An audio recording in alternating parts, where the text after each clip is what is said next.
There we go. And so then I pulled my pants up and hi. Oh yeah. Thank God we have this view of Glenn, because if you saw the view we had before we went live, God help us. Listen, it was my best side. You are listening to Dungeons, Dragons, and Discourse. It's part of Tavern Chat Podcast. I don't want to call it network because it's just really one stream or one feed. But hey, you are the king of all gaming media. Okay. No. Only if gaming media is like really like yay big and small. In which case, you are the Howard Stern of role playing. That's not something that I really want to have. Good job, Eric. So just so you know, we have the guys from Biggus Geekus, which I'll actually tell you who those guys are. And one of them is, well, I was going to say Randy, but apparently it's and those guys. And those guys. And those guys. So, I am and those guys. Right. Yes, because that's the kind of show that we like to have. Now, now you can see, put the names to everybody, and there we go. Most of the parts is and those guys. For those of you at home that don't know the inside joke that's going on right now, it has to do with another show. Glenn's never going to live it down. Joe will not let him. Biggus Geekus has been a gaming podcast out there that Glenn actually is the one that pointed me in their direction right before. Well, yeah, right, but you pointed me in the direction right before. I was like, "Oh wow, somebody left me a voicemail of multiple parts. It's got to be Joe the lawyer, because nobody but Joe will leave me multiple parts." I'll go, "Oh, it isn't Joe." Mm-hmm. Hey. This is the Biggus Geekus Podcast, and as those guys are pointing up on the screen, yes, it was Randy. So Glenn and I talked about it, and it's like, all right, these guys have talked about the OSR on their podcast, and they are not necessarily OSR gamers. Hey, Epi. You are certainly people that have a feeling of the pulse of the OSR, but you're not immersed in it like I guess I have been. Yeah, that was my first bone I wanted to pick with them. Oh, there's going to be a lot more, buddy. I played when all those games were babies. Yeah. Oh, yeah. Now, we played. You graduated. I got left back, dude. Yeah, we graduated. We're so far beyond. Wait a minute. These guys aren't OSR and they're tough. Okay, yeah, I guess that can happen. Well, Joe and I played. Dude, we started with the Red Box, and we played the crap out of first edition. Played you can't see it, but I got tons of Planescape stuff. We were big into second edition. Joe went to the military, and I think he still played second edition forever. And so he got into those black books, the skills and powers and all that gobbledygook. And then we transitioned to third. So unlike you guys, we just kept going. I think maybe, I don't know if it was habit or boredom. We're like, dude, let's see what they got going next. And dude, we love third now. We did. I got to admit, it might be my favorite edition. I think Joe would say for sure it's his. Pretty much. This comes from a guy who's played the chair of third edition. My favorite part about third edition is no Thaco. Come on. Listen, I had to comment on Dragon Magazine. So that I didn't actually like that. I like the podcast. Don't get me wrong. I like the Thaco Hammer podcast. Yeah, it is a great podcast. I thought it was cool. But it's funny, because you guys moved on to third edition, and now I'm gonna say, when I stopped playing back in end of February of 90, well, actually, first weekend of March back in 97, our last game session, we were playing with the Skills and Powers alternate rules from 2E. Mm-hmm. And what happened was, for me at the time, I graduated from the police academy, and my schedule went from pretty much weekends off to, all right, Wednesday, Thursday are going to be your weekends for the next year. Oh, and you're working 5:30 at night to 2 o'clock in the morning. Oh, so the gaming group ended. It wasn't that they kept on going without me. I was hosting the games anyway at my house, so I stopped playing shortly before 3rd edition hit. So 3rd edition was something I got all excited about when I saw it, and I bought the. I will admit that I got the that early PDF that was swimming around the internet before 3rd edition came out officially. I don't remember that. It was like somebody got like a beta printer proof of it. Yeah. So I had that. I was all excited, and I was so excited that I was checking out all the VTTs back in the early aughts. And if you know what the VTTs looked like back in the early aughts, things like Screen Monkey, if you've never seen it, you're probably best off for never having seen it. Klug. Klug was 8-bit graphics, pretty much. Goodness. It looked like it was written for DOS. So I had high hopes, but really nothing happened until, I don't know, 2008, 2009. I got back into gaming via Fantasy Grounds 2. When I met my wife, God bless her, she put up with that shit. Like, sorry, hon, we can't hang out this Saturday night when we're dating because I'm a geek and I got to go home and game via virtual tabletop. You got to have priorities, Eric. You have to have priorities. Jeez. God help. She loved that, didn't she? Oh, no, she did. She encouraged it, and she encouraged the blog. She encouraged all this shit. I have no idea why. I guess she figures, hey, if he's occupied at home, he's not doing something stupid outside the home. But when I came back to gaming, I pretty much lost out in 3rd edition. So 4th edition was pretty much coming into focus at that point, and it was like, hey, there's this game called Osric and Labyrinth Lord, and it's the old rules cleared up and not looking as Gygaxian prose filled as the older rules. I think I like this.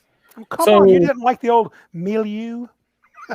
That's where I first heard that word, was in Gygax. Does Gygax have a bad name with the OSR? Oh, no, I don't think so. No.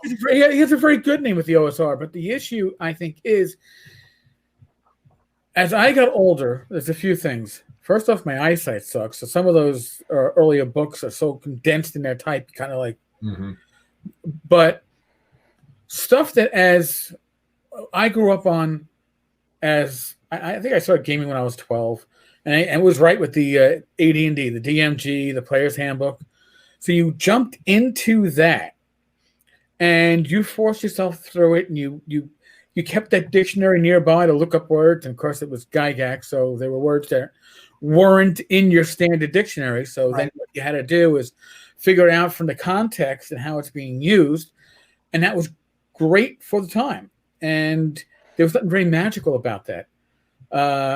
As an older gamer, I was looking to return to the magic of gaming without necessarily getting confused by as a quote adult gamer. I look back at the DMG with my current eyes, the 1st edition Dungeon Master's Guide, and I'm like, it's a beautiful book, man, but what a messy piece of shit. He crammed everything, every possible alternate rule type of resolution he could find, and slammed it in there. The Player's Handbook is much better organized, in my opinion. But the DMG was just like cram it all in and let it all land as it will. And that's great when you're when the whole thing is magical, and it was magical, and I loved that. But I just wanted the game, and I could pick up something like Swords and Wizardry and go, wow, this is how we ran AD&D 1st edition after dropping weapon speed, segments for spells, weapon versus AC. Versus armor class. Yeah, I mean, Eric, did you make? So I heard you say that before in a podcast. You drop segments for spells. So as a GM, I'm thinking. So if it's a wizard's turn, he just gets his spell off. That's how you guys roll. Yeah, we did without. Listen, I spent the summer. Yep, and I spent a summer where we gamed 5-6 days a week, and I was doing 90% of the game mastering, and I was running with by the book with segments, disruption, weapon speed, which I still didn't understand, so it kind of didn't really. I ran with it, but without understanding it, it made no difference because it wasn't really impacting. But the combat took so long when every round you had to break it into segments and then go, okay, it's missile weapons, then spells, then I'm up against right, then segments. Like yeah, and it's just like, and then it's melee, but if you're casting and your spell takes 2 segments to cast, and you get hit during that 2-segment span, your spell will be disrupted. Oh wow! But I only had a spell as a first level caster. Don't remind me. I don't mind Vancian Magic. I actually like Vancian Magic. I know. I heard. I heard a little bit about the issue there. I have the right opinion. Just to let you know. I have the right opinion for me, and that's all that matters, really. I happen to like Vancian Magic. However, when you have spell interruption, I really think it makes Vancian Magic fail. If it was all right, well, your spell fail, make a saving throw, and your spell fails to go off. All right, maybe. And you still keep the slot. Or maybe you can make a saving throw to keep the slot, but that wasn't there. And honestly, for us, house ruling was what rule can I remove and keep it from breaking. Like we could remove spell interruption and all that crap, and the game didn't break. But if you made up new rules and you tried to insert it, that's when you were like, we didn't call it house ruling. It's like, this is Eric's rules for the game. We're spending a summer where we're not counting experience points. It's just one session, one level. Dude. Right. Dude. I would have liked that. Oh, yeah. Wow. Shadzar just reminded me of something. Did you play with a caller? Did you ever play with a caller? Well, no, once. No. Once. We played with a caller once, and me and a couple of my friends, we were in high school, and we were invited to a college game in the neighborhood. I don't know how we got invited because I didn't know these guys. But we got invited, and we got there, and there's 3 of us, and there's already like 8 or 9 people sitting around this table in a living room. Some people were sitting on the floor. So I was like, holy shit. That's a lot of people. I mean, and they had a caller. Also, we were first level in a party of everybody was nearly name level. Dude. They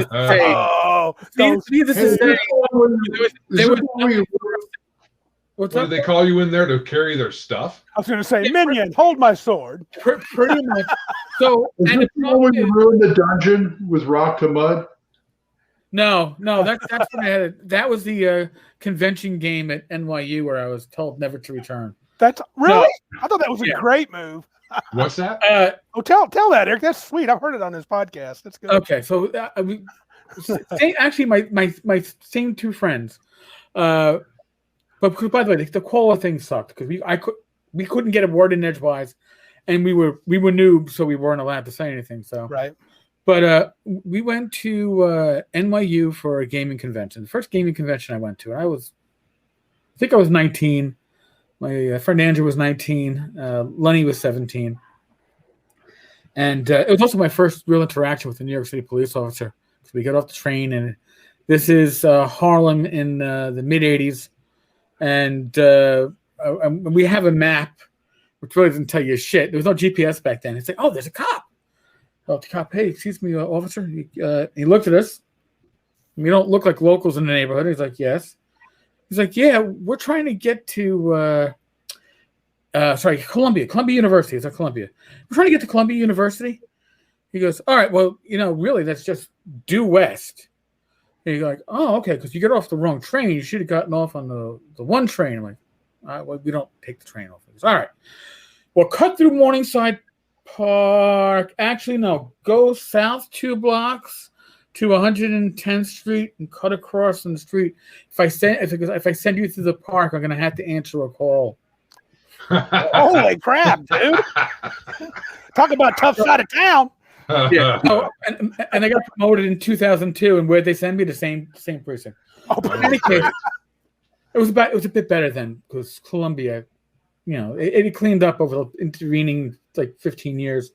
So we get to the convention, and we're playing. It's a high-level first edition adventure, and I can't remember much about the adventure except that it was. It made Tome of Horrors sound like it was child's play. It was meant to kill the PCs and be rough, but they gave you people with all these great things, and they gave me a druid. And I was always like, what the fuck good is a druid in a dungeon, right? Yeah. Druids None. right. So, but I'm name level, 14th, 15th level. I'm like, so I don't have much to do so I'm going through the book, and I'm looking, and I went, oh, rock to mud. I have this on my sheet. And I'm reading the description. I went, area of effect. And I went, holy crap. Oh, shit. Really? Yeah. I'm figuring out the area of effect. I'm like, Huge. if I do this right, I can literally just open up 3 or 4 levels below us. I could just literally slam it, and then I'll dispel it.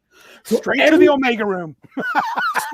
And everything below us is going to get killed and get encased in this mud that's now going to be rock. And you get all the XP. Yeah. So I'm gonna. Yeah.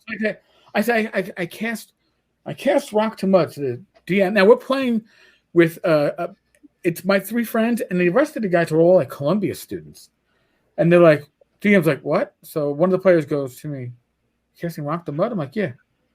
Is that what you were writing down stuff? I'm like, yeah. He goes, can I see that? Yeah. He goes, oh shit, this is gonna be good. So DM's like, what do you mean it's gonna be good? Yo, kid, tell him, man. I'm like, yeah, I cast rock to mud, but I go and whatever. He was like, but I wanted to. The area of effect.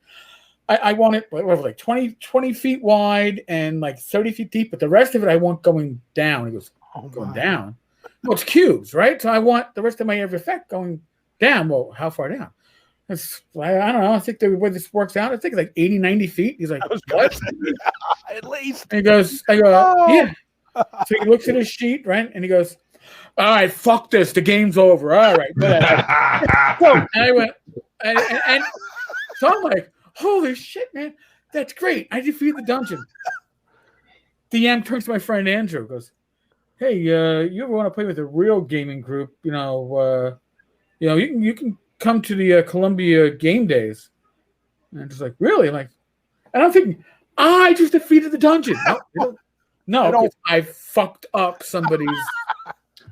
So I was just like, I think you don't want to play with it like that anyway. I think it was 2E days. I played. I was big into Ravenloft for a while, and I had a lot of the modules. And I read Web of Illusion. I don't know if you guys know that one. It's got Rakshasa as the main villain. You're between 7th and 9th level. Well, the main caster, the cleric or the druid, like you, had Rock to Mud because it was 9th level, and he could cast 5th level spells. I believe that's right. He had something, but he basically went to Arajani, he's a Lord of Ravenloft. I don't know if you guys know about the Ravenloft rules. They have domains and they're powerful. Yeah. I used to run stuff in it back 2E days, but I haven't opened up my books probably since then. Right. So usually a Lord of Ravenloft, you have one way you can kill them in a story. Oh, yeah. If you don't do it, you're screwed. He uses Rock to Mud, brings the dude's castle down. Because he did it horizontally, which basically took the bottom half of the castle out. And I'm like, well, it crumbles. And now it caused him to fall down, and the Rakshasa came out. Now, what was funny, he was 9th level. The rest of the group was 5th. So they literally had no spells to hurt this Rakshasa because you had to be, was it 8th level or higher, I believe, spells? Something like that. Yeah. And I brought him out, and I'm like, okay, let's rumble. And he was beat down, but they couldn't hurt him because he needed +3 or better weapons. And I was like, this is impossible. And anyway, I'm just laughing because when you said that, I thought immediately of that adventure. You got to roll with it as a GM. If a player does something ingenious, just let it happen, man. Yeah. I mean, I should have thought. It was my first time playing a druid. I knew. Listen, when you played back in the '80s and you were in your teens, you had a choice of like studying for class at home and doing your homework, or reading your player's handbook or your DMG for the 19th time to try to squeeze some other information out of it. You did it, right? And phone calls were. I did my homework. Yeah. Okay. Sure you did. I was a nerd, dude. No, dude, I did. I was a nerd too, but my nerddom was maximum output for minimum input. Roger. What is the if I could put all my effort into it and get a 95, or put no effort into it and get an 85, I'll take the 85 and walk away happy. I'm a professional. It's when you had to put effort in to get an 80. When effort was an 80, then that was a problem. I had one math class, intermediate algebra. No, 11th grade math. Had it in 10th grade because I did well in the placement test, and I got a 29 in the midterm. My friend Andrew, same Andrew, got a 35. The joke was, together we still failed with a 64. That's what I teach, Eric. I teach math. Hey. Oh, God bless you. It's good times. Hey, I was a history major. Can you tell? That's all right.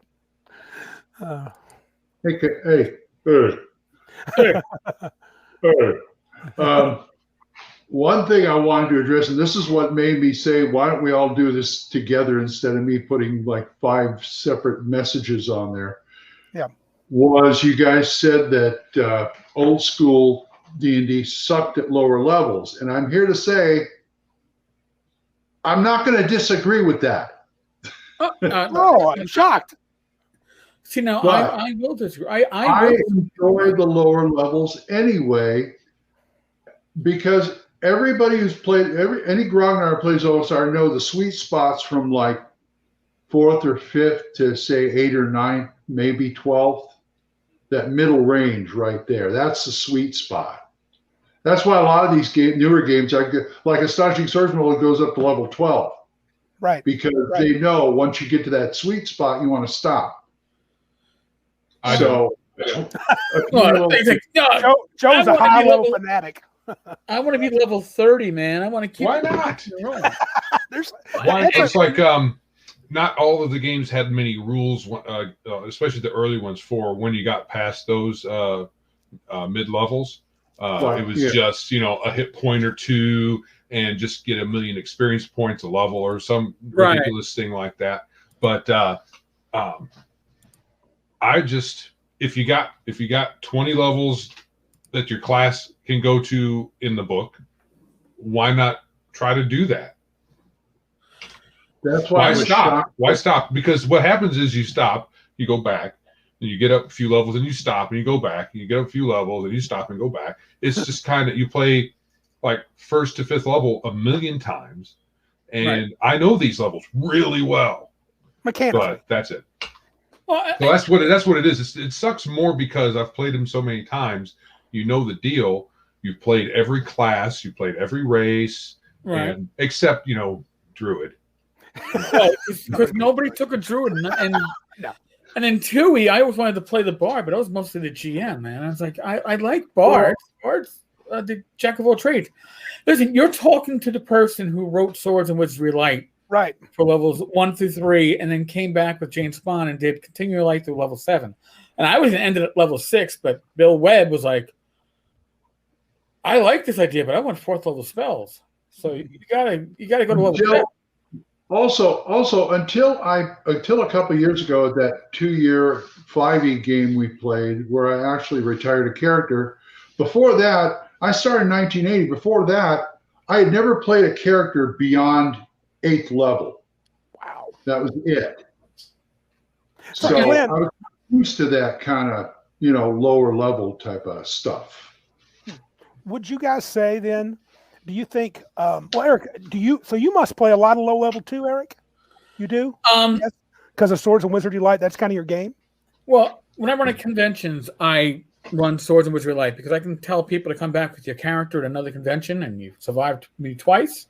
Mm-hmm. You level up to 2nd level. So you can bring the same characters back to create them at the table, which I think Swords and Wizardry Light is great for a convention game. I don't know if it would work well at home per se. Maybe introduce people to gaming. Continual Light was meant to be more campaign focused.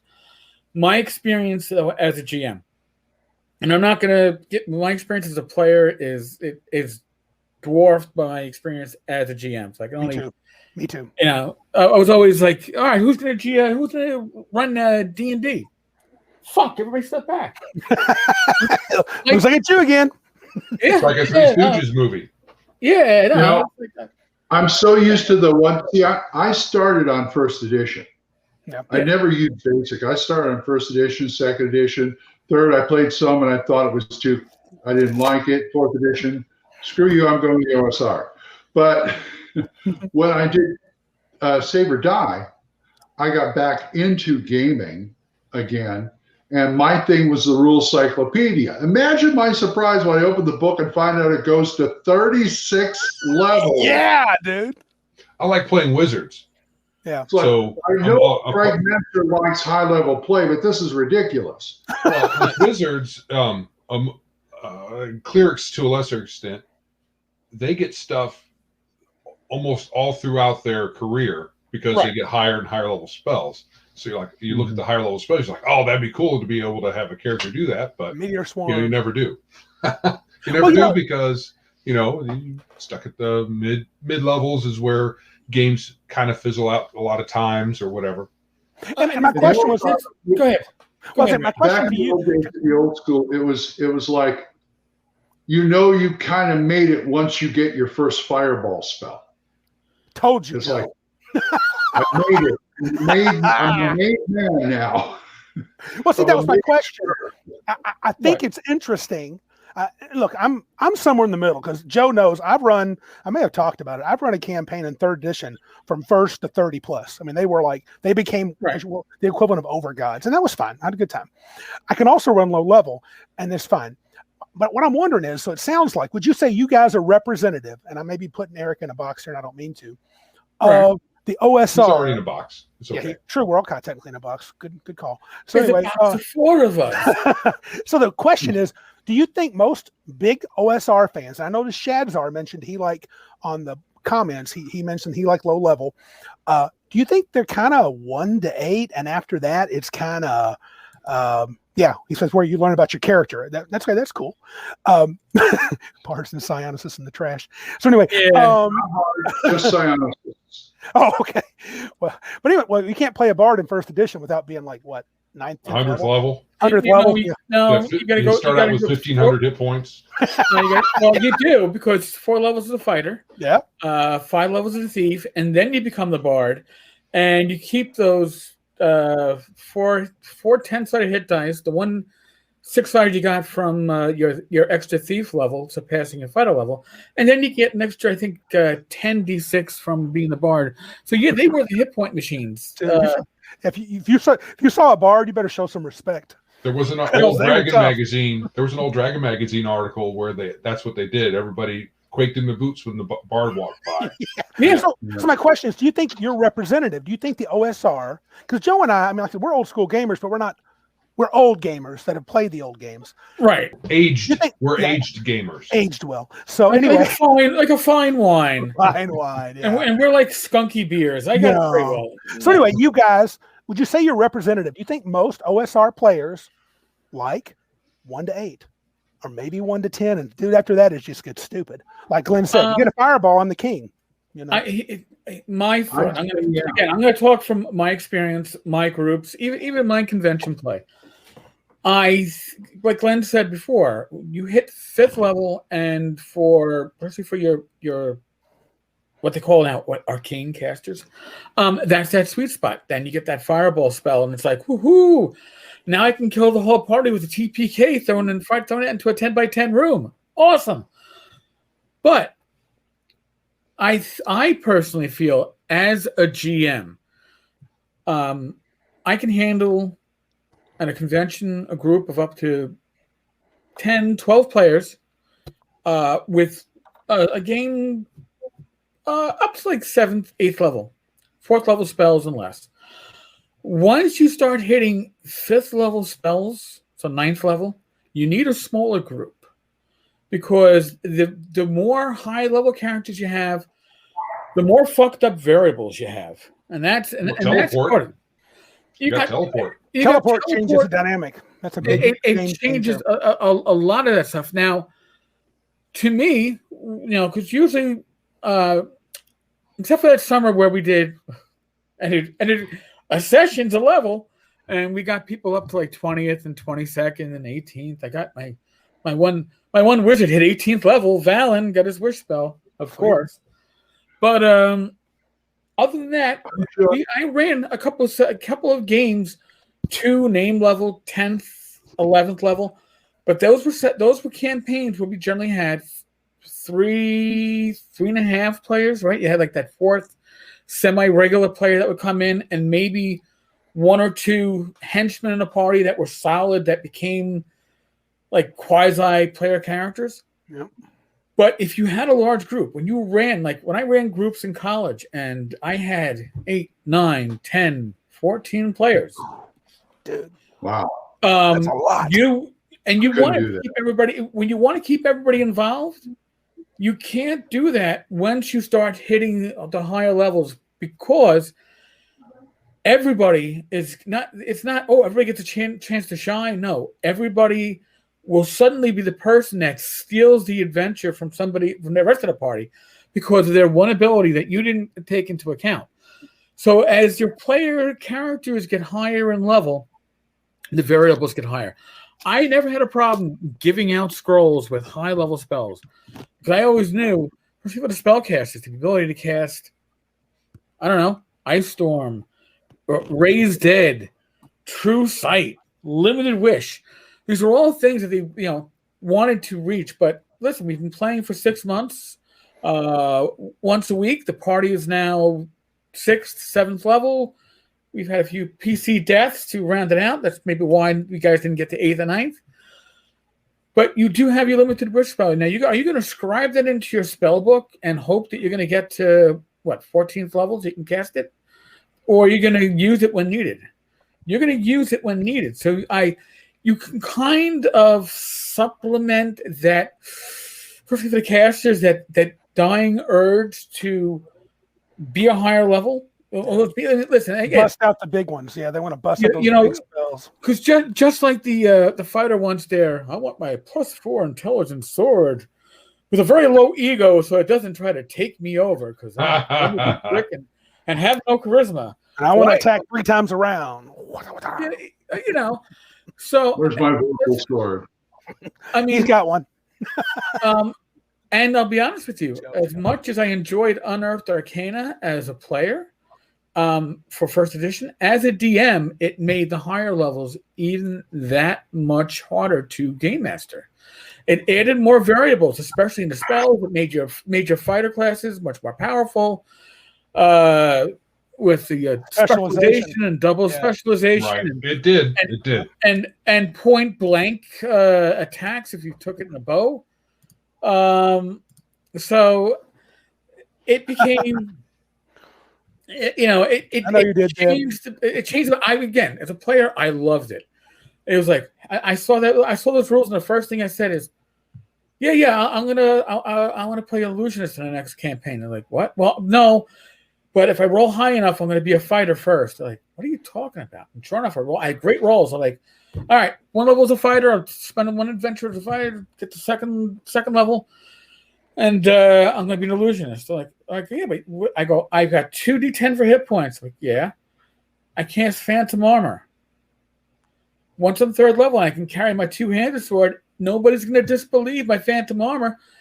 I'm going to be walking around with AC 3 plus my Dex bonus for the longest time. Plus, there were so many ways to break some of the stuff in Unearthed Arcana. And some of the illusions went from being like the weak class to being the broken class in those rules. Yeah, illusions got chromatic ridiculous. orb alone. Chromatic orb. Deb, you're getting some love. Yeah. Joe, you're getting some love from Deb. She said she loved high level. Her character was a Scion, and she played in that one game that went to post 30. She goes, high level fun. She doesn't like low level play.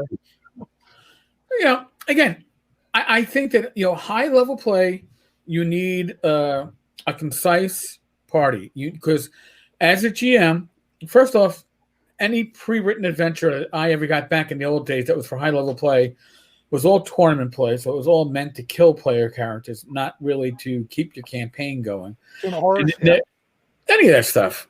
And it's either going to kill the characters, or give them magic that was going to unbalance it. And I was already at that age. I was like the Monty Hall DM anyway. It's like this is giving away more than I give away. Holy crap! Well, don't use the old school adventure Lost Caverns of Sojan. Oh my goodness, that's a lot. That one, Against the Giants series. By the time there were like 3 or 4 modules back in the day, first and second edition modules. That if you went through them, you were the king. You had all the good stuff that's not in any of the books. I remember Daode's Wondrous Landthorn. Oh, that was an artifact. Yeah, you get an artifact for 7th and 9th level characters. Yeah, it's crazy. Yeah, it was just phenomenal. And remember, right now I'm running Astonishing Swordsman, which is basically a 1E clone. Mm-hmm. Yeah, it's you want to play Conan, you play this game. Right. Oh, okay. But it's very tempting. And I'm running this module, the Ghost Ship of the Desert Dunes. I ran it last time for another group. They got everything in there, including a sky ship. Wow. I'll be damned if they're going to get it this time. no sky Glen. Screw the sky ships. Well, there's a second edition module where you could potentially own a flying mountain. Oh, hey, that was Dragon Mountain. Dragon Mountain. Oh, that was second edition, wasn't it? Yeah, it was. I got the box set nearby somewhere. I'm missing one of the Flying Mountain.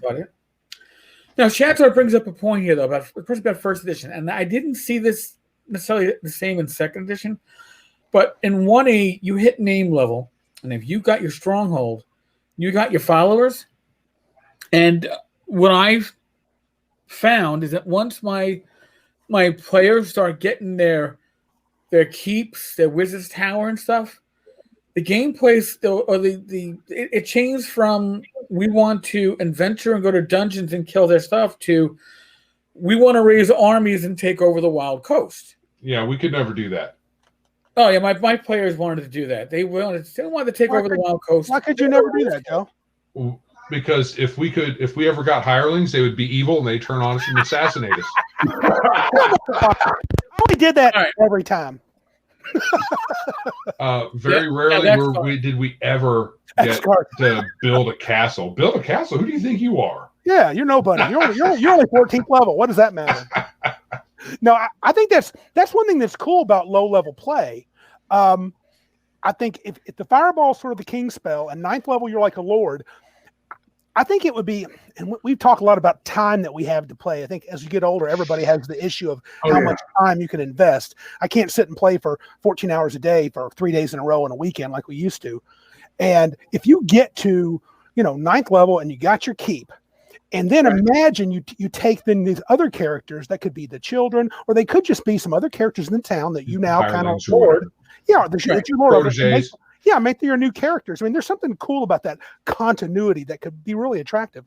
Yeah, and in 1E, you would read stuff about 1E, and you'd be like, oh well, yeah, characters hit name level, and it kind of was expected that a lot of them would retire. They would say, hey, I won the game, right? There's no way to win D&D, but you hit name level, you got to keep, you got followers. I won the game, and maybe you're, we don't want to go back to first level, but hey, my henchman's 3rd level. Well, hell, your henchman's 2nd. Maybe the game will let you start a 2nd level character, and you don't start off basically, and maybe you're working for, and every once in a while you bring out those higher level characters. I mean, we did do that. We would go back every once in a while, years later, and be like, all right, we'll break out the level 18s. I saw a great adventure in Dungeon Magazine that we might put you through. Because also back in my early days, we didn't worry about continuity of how do you get from adventure to adventure, campaign world. That was just like a point on a map.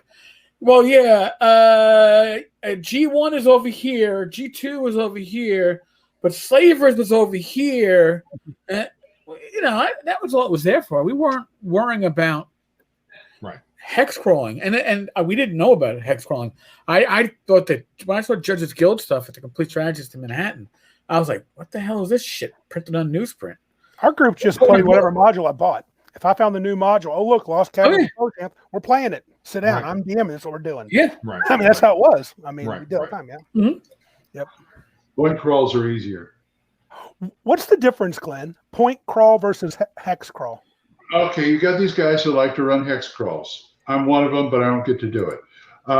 You got the hex map, and usually they're numbered hexes. You got to figure out, okay, what's in this area that they can get into. It's basically you're letting them wander into trouble. And that's what a hex crawl is. A point crawl is more like you've got the town here, you got the castle here, got the ruins here, got the forest over here. Just points on a map. There's no hexes or anything. Oh, you go towards this. Okay, something happened.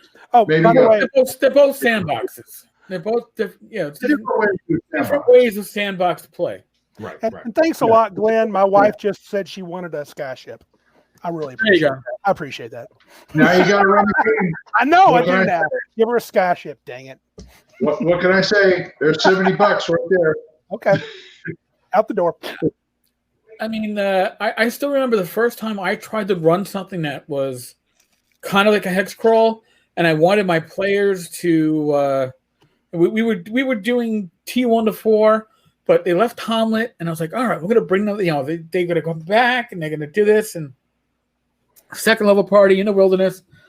And I had just gotten the World of Greyhawk box set, not just the folio, the box set, which included the weather charts, and Dragon magazine before that. So I randomly rolled the weather for the winter, and I rolled a snowstorm that dropped like 3 feet of snow on a party in plate mail. And when your campaign dies at second level because your party was a downer party, yeah, that's like a downer. What's the word? Ignominious? I thought you guys liked rulings over rules. Yeah. You should have just ignored that. That's now. See, you're talking to a teenage Tenkar, right. Who was like, you know, we didn't call it run as written, but let the dice fall where they may. It's like, here's a story incoming. You guys remind me. Here's a story incoming. Our group back in the late 80s, early 90s, when I was like 12 years playing Champions, but I would play D&D once in a while. We had one that lasted one session because the cleric got mad at the GM. They were in the desert. They were starving. He cast create food and water. What does the DM say? Okay, fine. He drops it down on the ground from the sky. Boom, this full meal in the sand. And the cleric and the DM got in an argument because he said you didn't say anything to put anything under it. So it got all sandy and stuff. That's not what I wanted. I just wanted and it's like 2 hours and the game was done. That sounds like no DM you've ever seen before, right, Joe? Yeah. How did he get the meal? Was that a wish? Yeah, I'm about to say food and water. Okay. So here's the thing. But you are right. Back in quote the day, the relationship between a GM and the players was supposed to be a bit more adversarial. Yes. Right? It was kind of encouraged. You know, you took the player's word verbatim. Well, no, well, you said you were poking your head into the door. I mean, the door's closed. I wouldn't really poke my head into a closed door. You didn't say that. You said you're poking in your head. You take D2 points of damage. That's the kind of a dick. And I hate to say it. Now, again, part of it was the age group you were dealing with. You were teenagers. But part of it was the only advice that you were getting on how to run a game was either from other players, generally your age, who were probably dicks when they ran a game, or you were getting it from Dragon magazine, where they were telling you when a player uses a wish spell, screw him to the wall. Yeah, if they ask for anything beyond heal 1d6 hit points of damage, you should fuck them with it. It's like, yeah, you're a jerk ass genie at that point. Well, right? Glenn, you've commented a couple of times recently in your podcast. He would talk about some of the things Gygax wrote, and he would even say, "Man, that's kind of a dick move to even suggest that." But you're spot on. It was like that because I took it to heart. My group dreaded the handing out of a wish spell because it came with 12 pages of legal document. Here's your ring of 3 wishes. I'm like, this way.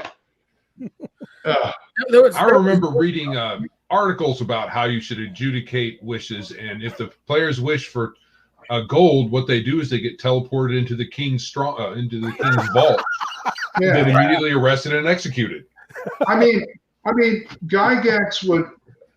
You can look at the 1E books. Look at the monster manual. Look at the player's handbook, and you can see gotcha spells, gotcha magic items, and gotcha monsters. And these are things because he thought his players were doing something too much. He made a monster to stop them, or a spell to stop them, or a magic item to stop them. You listen to too many doors. We need ear seekers.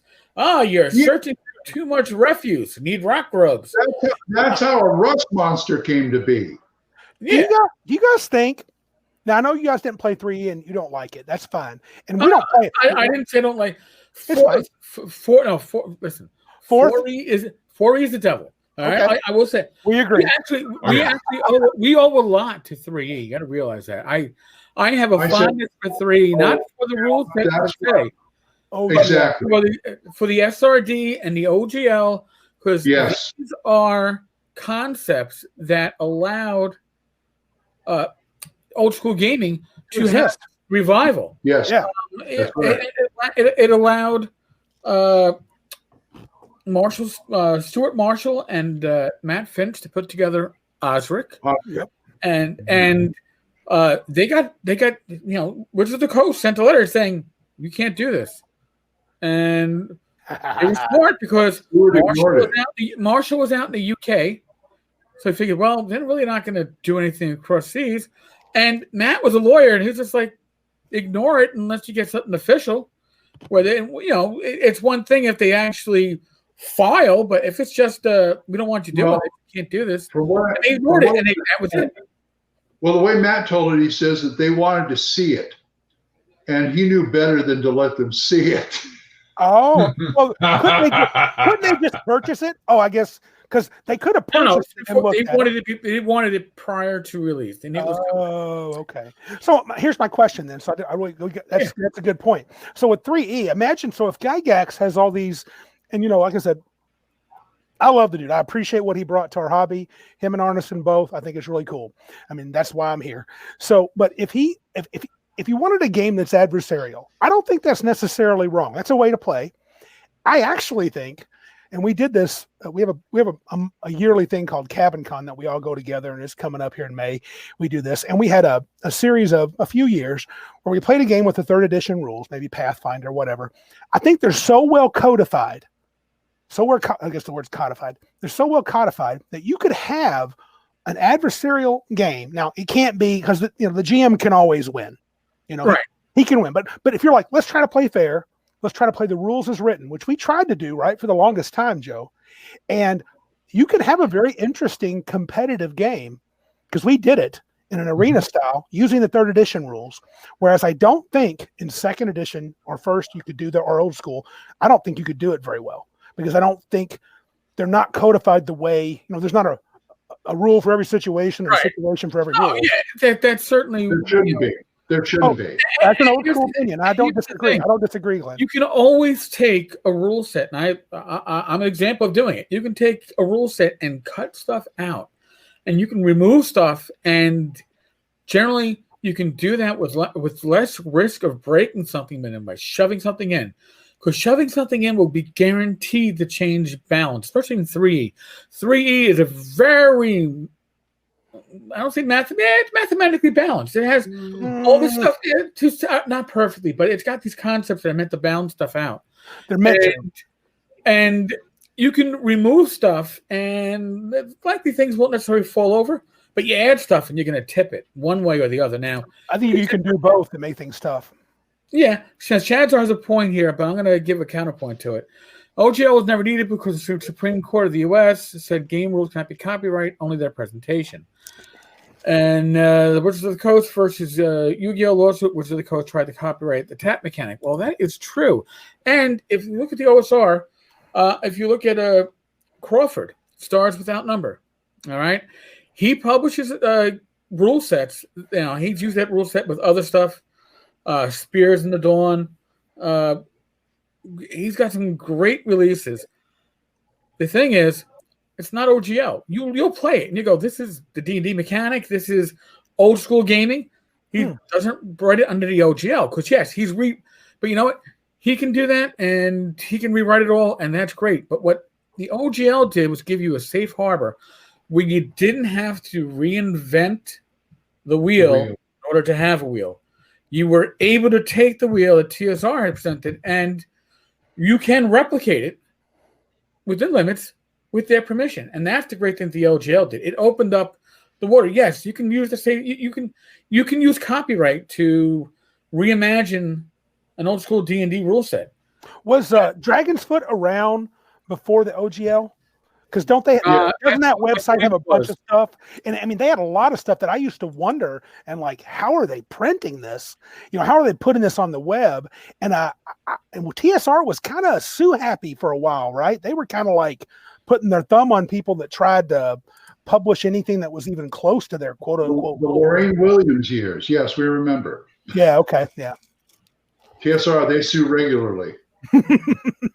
Yes. Well, I think that's one of the things that the OGL made people feel more comfortable with. Right. Was no fear of lawsuits because they already said, here's some permission. So whether or not the Supreme Court says what they said about a thing, right, and whether or not you can or can't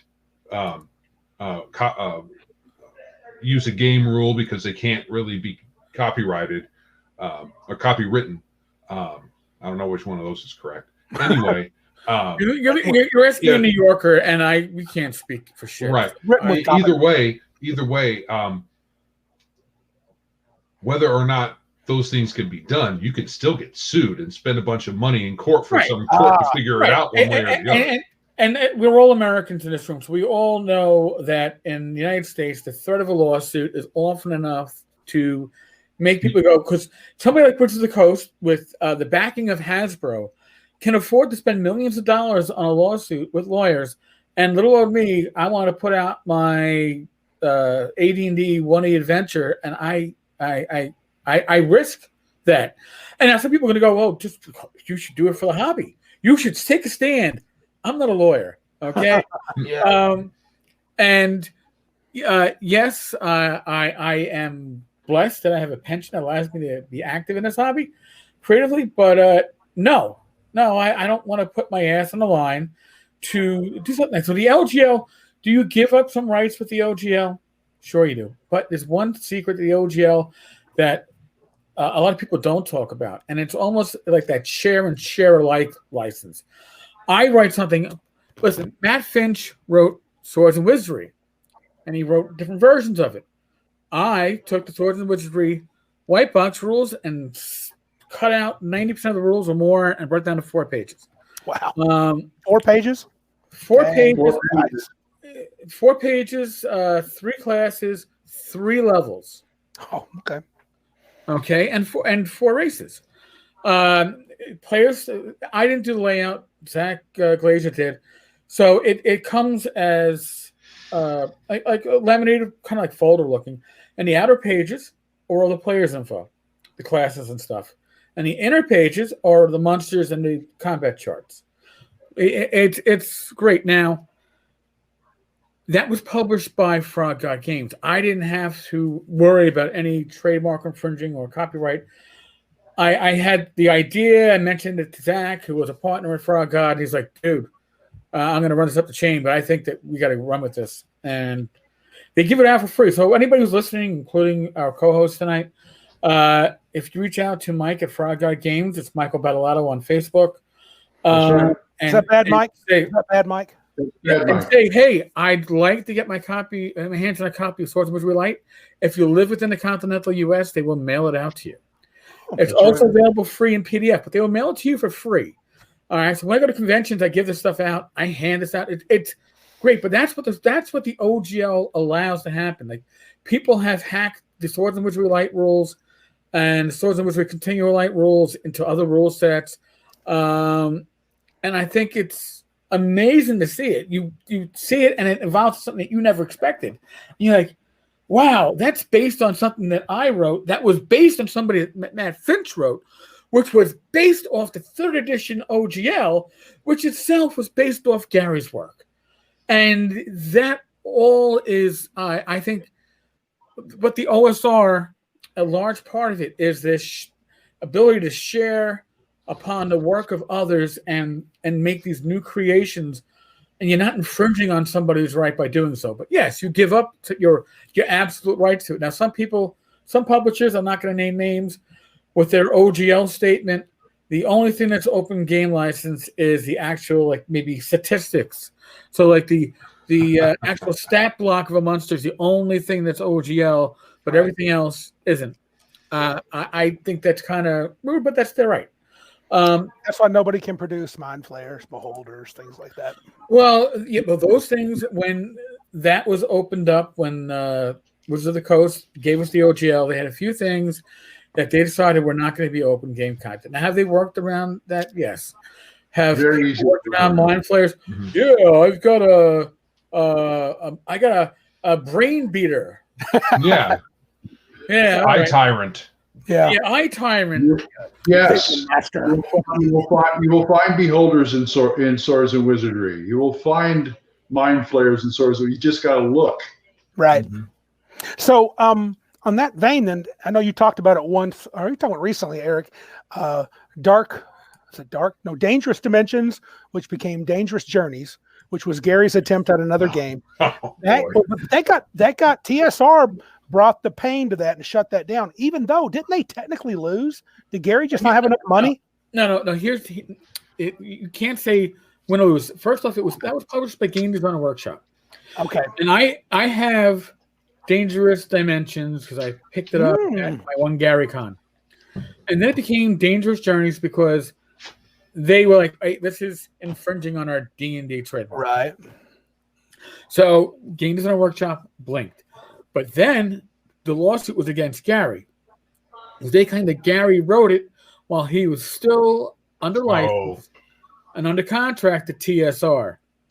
And okay. So I don't want to say how that went out. I think that in the end, I don't think Gary necessarily lost, but I think the property became worthless, basically. Because I think during that time there might have been an injunction on it. Again, I don't know the details on that.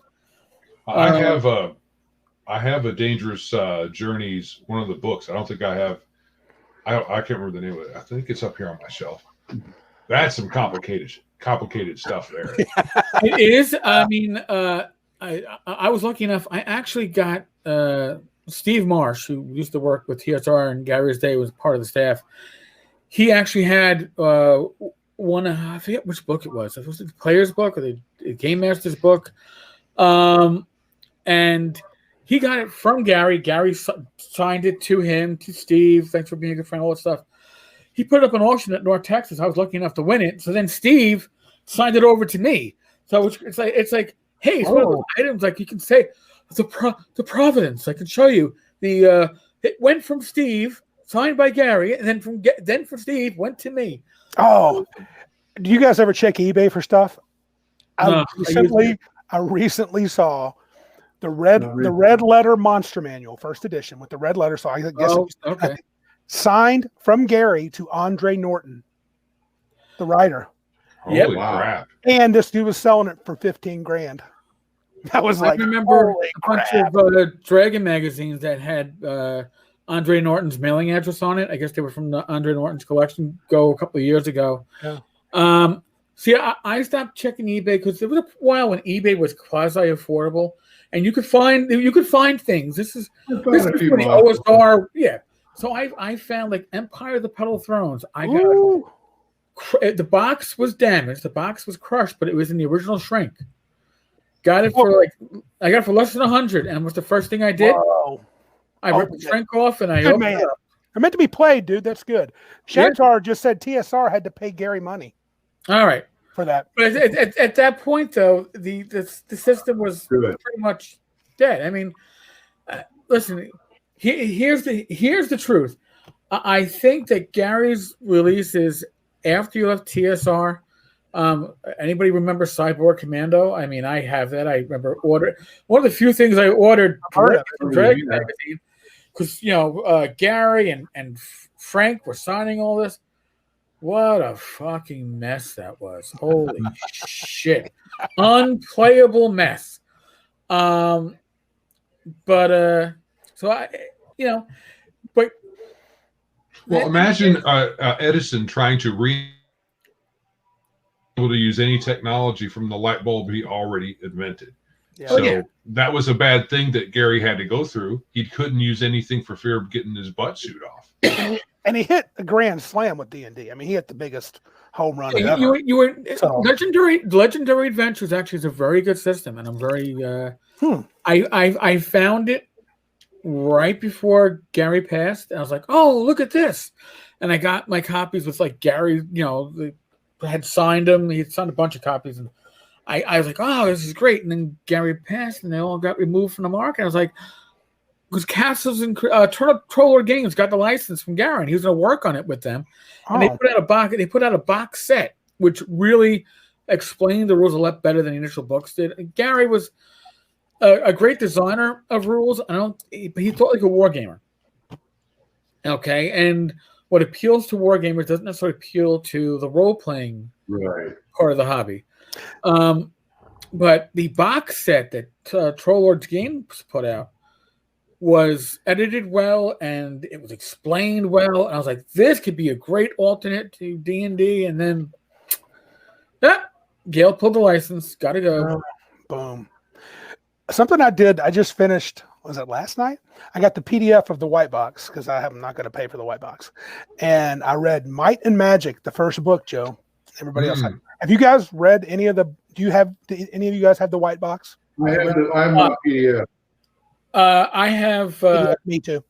Two copies of the collector's edition. Oh, okay.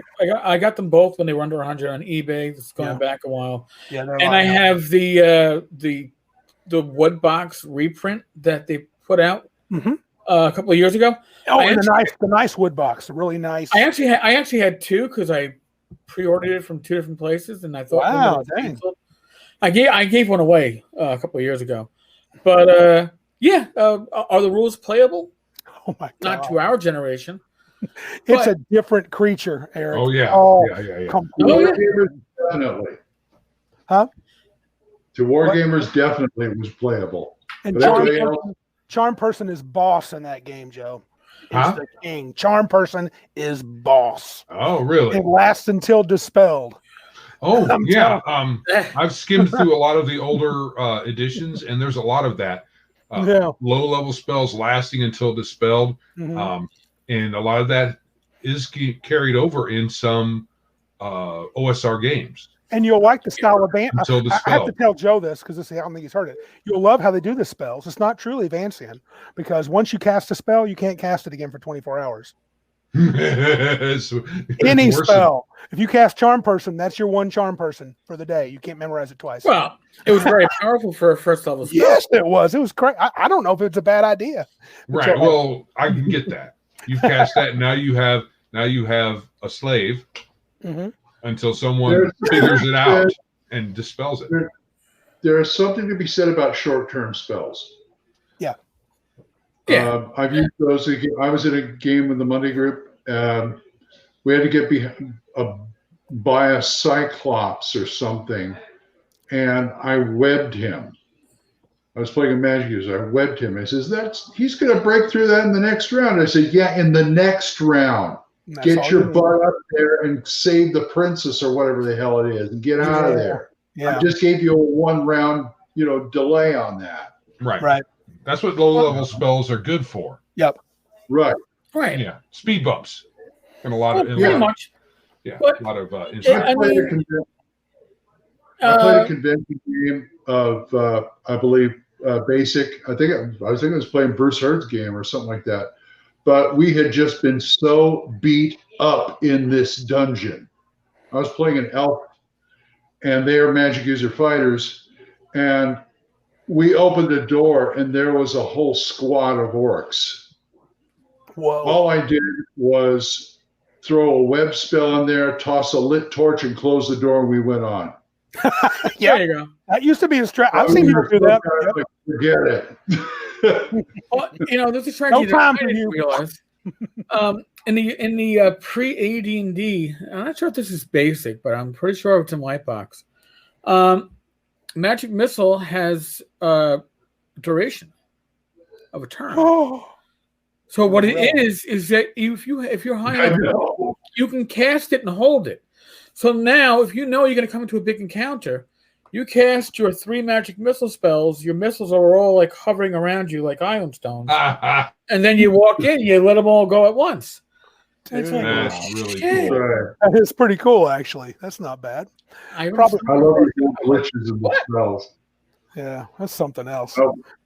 Was it Swords of Wizardry does magic missile? I think it's Swords of Wizardry does magic missile. You have one of 2 ways you can do it. Right. If you Automatic hit for less damage or a better chance to hit. A chance to hit. It's like less damage for auto hit, but if you want to make it to hit, it'll do more damage. Yeah, I always have opted for. I'll take the auto hit for 100, Alex. Yeah, because with the bonus to hit that wizards typically get in that version of the game, yeah, it's not worth it. Yeah. So David's like, yeah, it was basic D&D that had the duration of 1 turn. I saw that. I was like, Dude, that's great. That is when you got to think out of the box a little bit, and you're like, whoa! And now at 5th level, I get how many missiles do I cast now? This is cool. You can even use that as intimidation. Yeah, you could. You can say, look, you see this? You may want to back down. You about to get all 3 of them. You don't shut up. Yeah. And in basic, it's it's an arrow. When you come to AD&D, it's a ball of force or some shit like that, or a dart of force. Basic, remember darts in D&D are like the size of like your forearm. Right. These aren't. We think darts these days. It's like it's like playing darts. I'm gonna play 301. No. We're talking lawn darts that were removed from the market. Yes, that's what you're winging at people. Yeah. We all survived that era. Yes. My family had one of those games. Jarts? Really? Jarts, yeah, we survived. Dude. Heck yeah. We threw them at each other all the time. All the time. Heck yeah. My cousins used BB guns. My cousins would fire at each other BB guns across the pond. I mean, one of my cousins has got. I got a big family, guys. When I say cousins, it could be. I'm not. No lie. People. Yeah, 250. I almost cracked my skull on a slip and slide when I was a kid. I got one that's he's got a BB in his hand still. Stuck in him. Really? It's insane. Yeah, it's permanently in his hand. It's deep in there. I had a Daisy Red Rider. Nobody was gonna get any. Daisy! You can see it in the barrel in the sunlight. You could watch that projectile dip.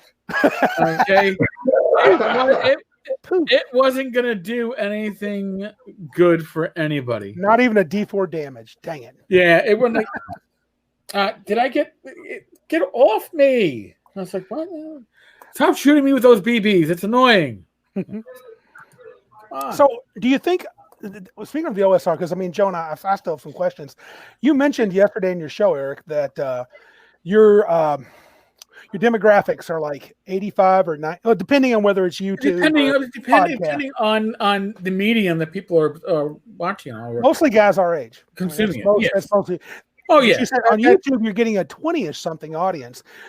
At conventions, I know with COVID, it's not the best way to measure it. And I know Glenn's. Is your grandson Gage the one that likes to play old school too?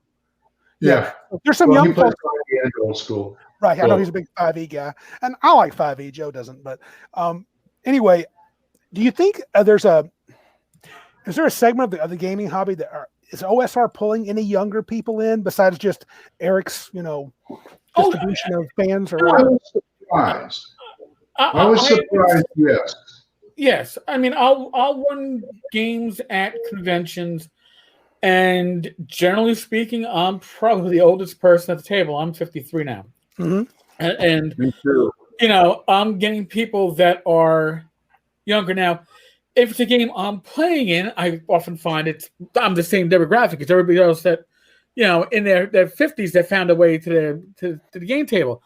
But I'm running Swords and Witchery, and it's younger people or it's people close to my age with their offspring, with their son.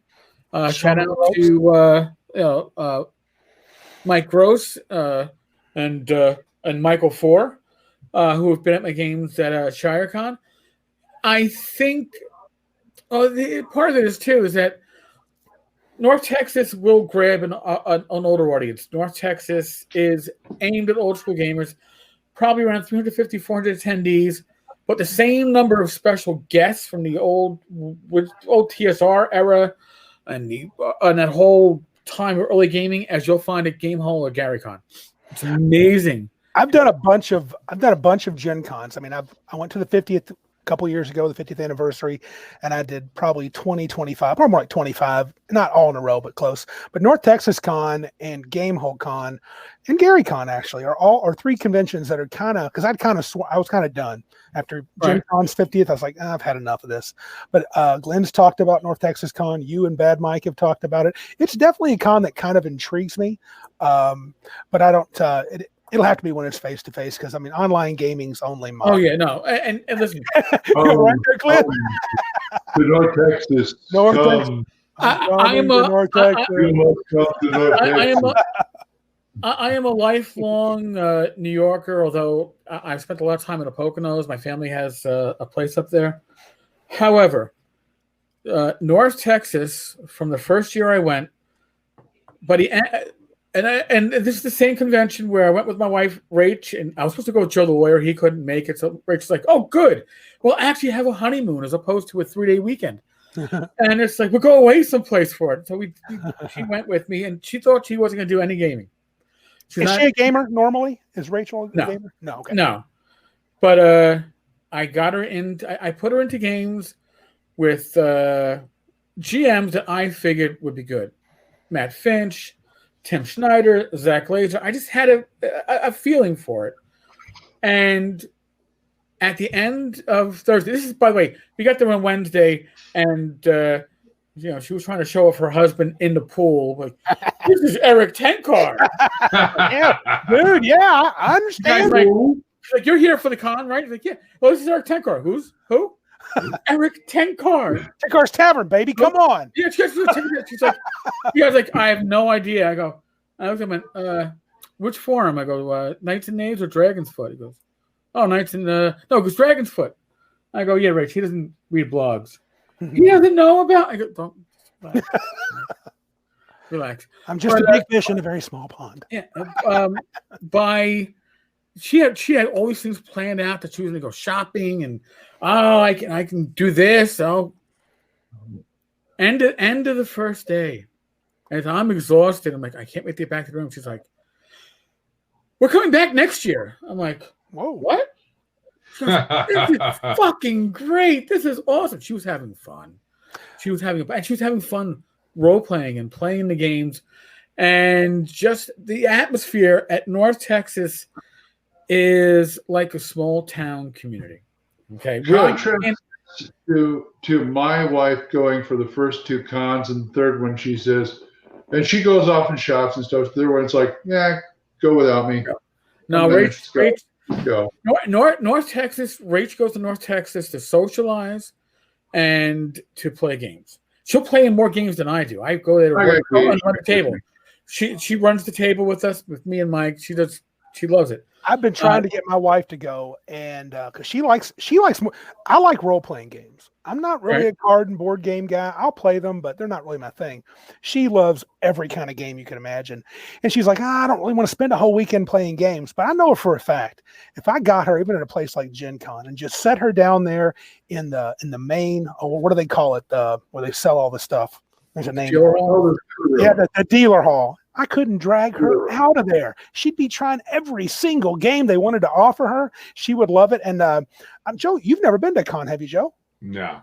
Don't have I've much never time? really been able to swing the cost or the time to go to Gen Con. Gen Con's really costly. It's ridiculous. Yeah, Gen Con. I went back in '94 to Gen Con. I'm not too many people. North Texas is to me it always feels like I'm coming home again. And again, and it's capped at 350 to 400 people. You're not going to get crushed. If you want to talk to the people from the Tim Kask and the rest, Merle Rasmussen, they're all approachable. Steve Marsh, because they're not overwhelmed by people. Now, if you like board games, Game Hall has a huge, I can't even call it a room. It's like an exhibit hall. Just with board games to be loaned out. Hey, is this the part where I get to tell my James Spahn story? What the topless James Spahn? I don't know. Go ahead. Who's James? Hey, topless. This is family friendly, right? James Spahn wrote the White Star science fiction RPG. Based on he was a spy. James Spahn, not Bond. He's also a smart ass. On the Star Except the smart part. On the Lord of the Rings stuff. He's worked on a lot of properties. Yeah. Anyway, his first North Texas, he managed to scrape some money up or whatever, and his wife sent him to North Texas, and Eric and I sort of took him under our wing, if you know what I mean. He'd never been to a con with all these old TSR people and stuff, and he was like this during a lot of the con. And he talked to him, and I remember sitting in the hall. We were sitting on a bench in the hall talking stuff, and Errol Otis walks by. Oh wow! And I said, "Hey, Errol, come over here." And Jim said, "What are you doing?" He said, "This is James Spahn. He wrote such and such and such." And Errol Otis he's a great guy, salt of the earth, real friendly and stuff. And he just, James gets up and, "Hey, yeah, that's really great stuff." And James is like, he's like Jackie Gleason. And he was like that through the whole con. Yeah. No. By the end of the con. See, this is where we go to the topless shame story. By the end of the con, it's probably it's late in the afternoon on Saturday. I'm talking with Merle Rasmussen in the outer dealer area where the artists are. And I got Frank Metzner behind me and to my left, patiently waiting to talk to me. And James sees this, and he's coming toward me. So Merle has a bit of a view, but Frank does not. And Frank, James takes his shirt and then lifts it over his head and gives me full male boobage.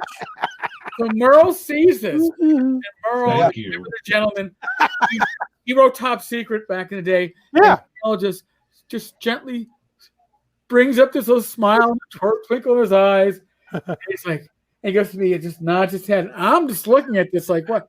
And Frank just realizes that Merle stopped talking and thinks this is a chance to jump in. Mm-hmm. And I was just like, oh, God, thank you, James. A moment that I will not forget. But I realized that James said, yeah, you can. Listen, I thought I would never have that moment. You meet people at conventions and, I kind of I feel awkward meeting some of them. But weird. But I never really was stuck in the oh my God, I'm meeting, what's his name? What's his Picorni comes every year and brings all his Dwarven Forge stuff and runs games. Oh, is he the guy that owns Dwarven Forge? Yeah, Picorni. Yeah, that stuff is expensive. Yeah, beautiful. It's beautiful. Yeah, it is beautiful. It is absolutely beautiful. One of my favorite things I did for Mike and Liz is a few months earlier I was at Half Price Books, and I found a first edition of Bunnies and Burrows. Wow. Yeah. Man, I wish we had one of those. Oh yeah, I gave it to Liz. There.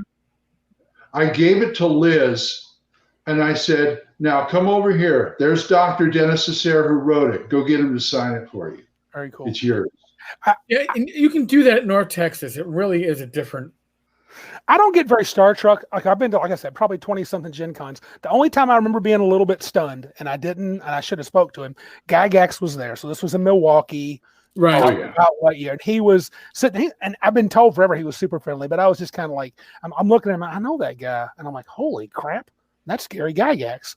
And I saw him again outside, so he was smoking a cigarette or something. I never approached him, but I usually don't. Part of it is if they're, it's RPGs are still pretty small little universe, but I don't get, I don't think I get starstruck kind of like Eric does, but I'm like, I don't kind of know what to say. I like your game. I did get starstruck at one time, and that's only because we're at North Texas, and a couple of years ago, and we're going to go back to our hotel room, and I guess the elevator doors had just closed, and I guess I didn't wait long enough to hit the button, so they opened up again. And who's there but Jeff Grubb? Oh. And I know it's Jeff Grubb because I recognize. I used to, from the TV days, I used to love Jeff's work. But Jeff sees my name tag and goes, "Eric Tenkar, Tenkar's Tavern." I went, "Huh?" "Oh, I read your blog all the time." Nice. And I went, "Great." And this is my wife telling me this. She goes, "You did a Jackie Gleason." You went, "Humana." and then the doors closed to the elevator. She goes, "We never got on." And I was like, yeah. But Jeff Grubb knew who I was. I mean, that's my name. First time I met Tim Kask at North Texas, he was talking to some people. He saw my badge. He says, "Oh, Smokestack, you guys do that Saber Dice show, don't you?" I says, "Yeah." I says, "You guys running around here going to be interviewing people?" I said, "No, I didn't bring the equipment, and I don't think Vince is here." And he just looks at me and goes, "Good." Cass seems like he would be a hoot. I've seen him at seminars. He seems hilarious. He is. He's a lot of fun. Yeah, no. It was all the guys from, and again, the demographics. Most of the people you're going to see that are name-worthy recognition as authors and artists, most of them are going to be male. It was a male-dominated hobby. Yeah, it was. You'll probably see Janelle Jacquez at some of these cons. You're going to see Darlene. Thank you. Mm-hmm. But now, if you go to Gamehole or you go to GaryCon, you have people from later generations of the hobby that have name recognition that are going to be there.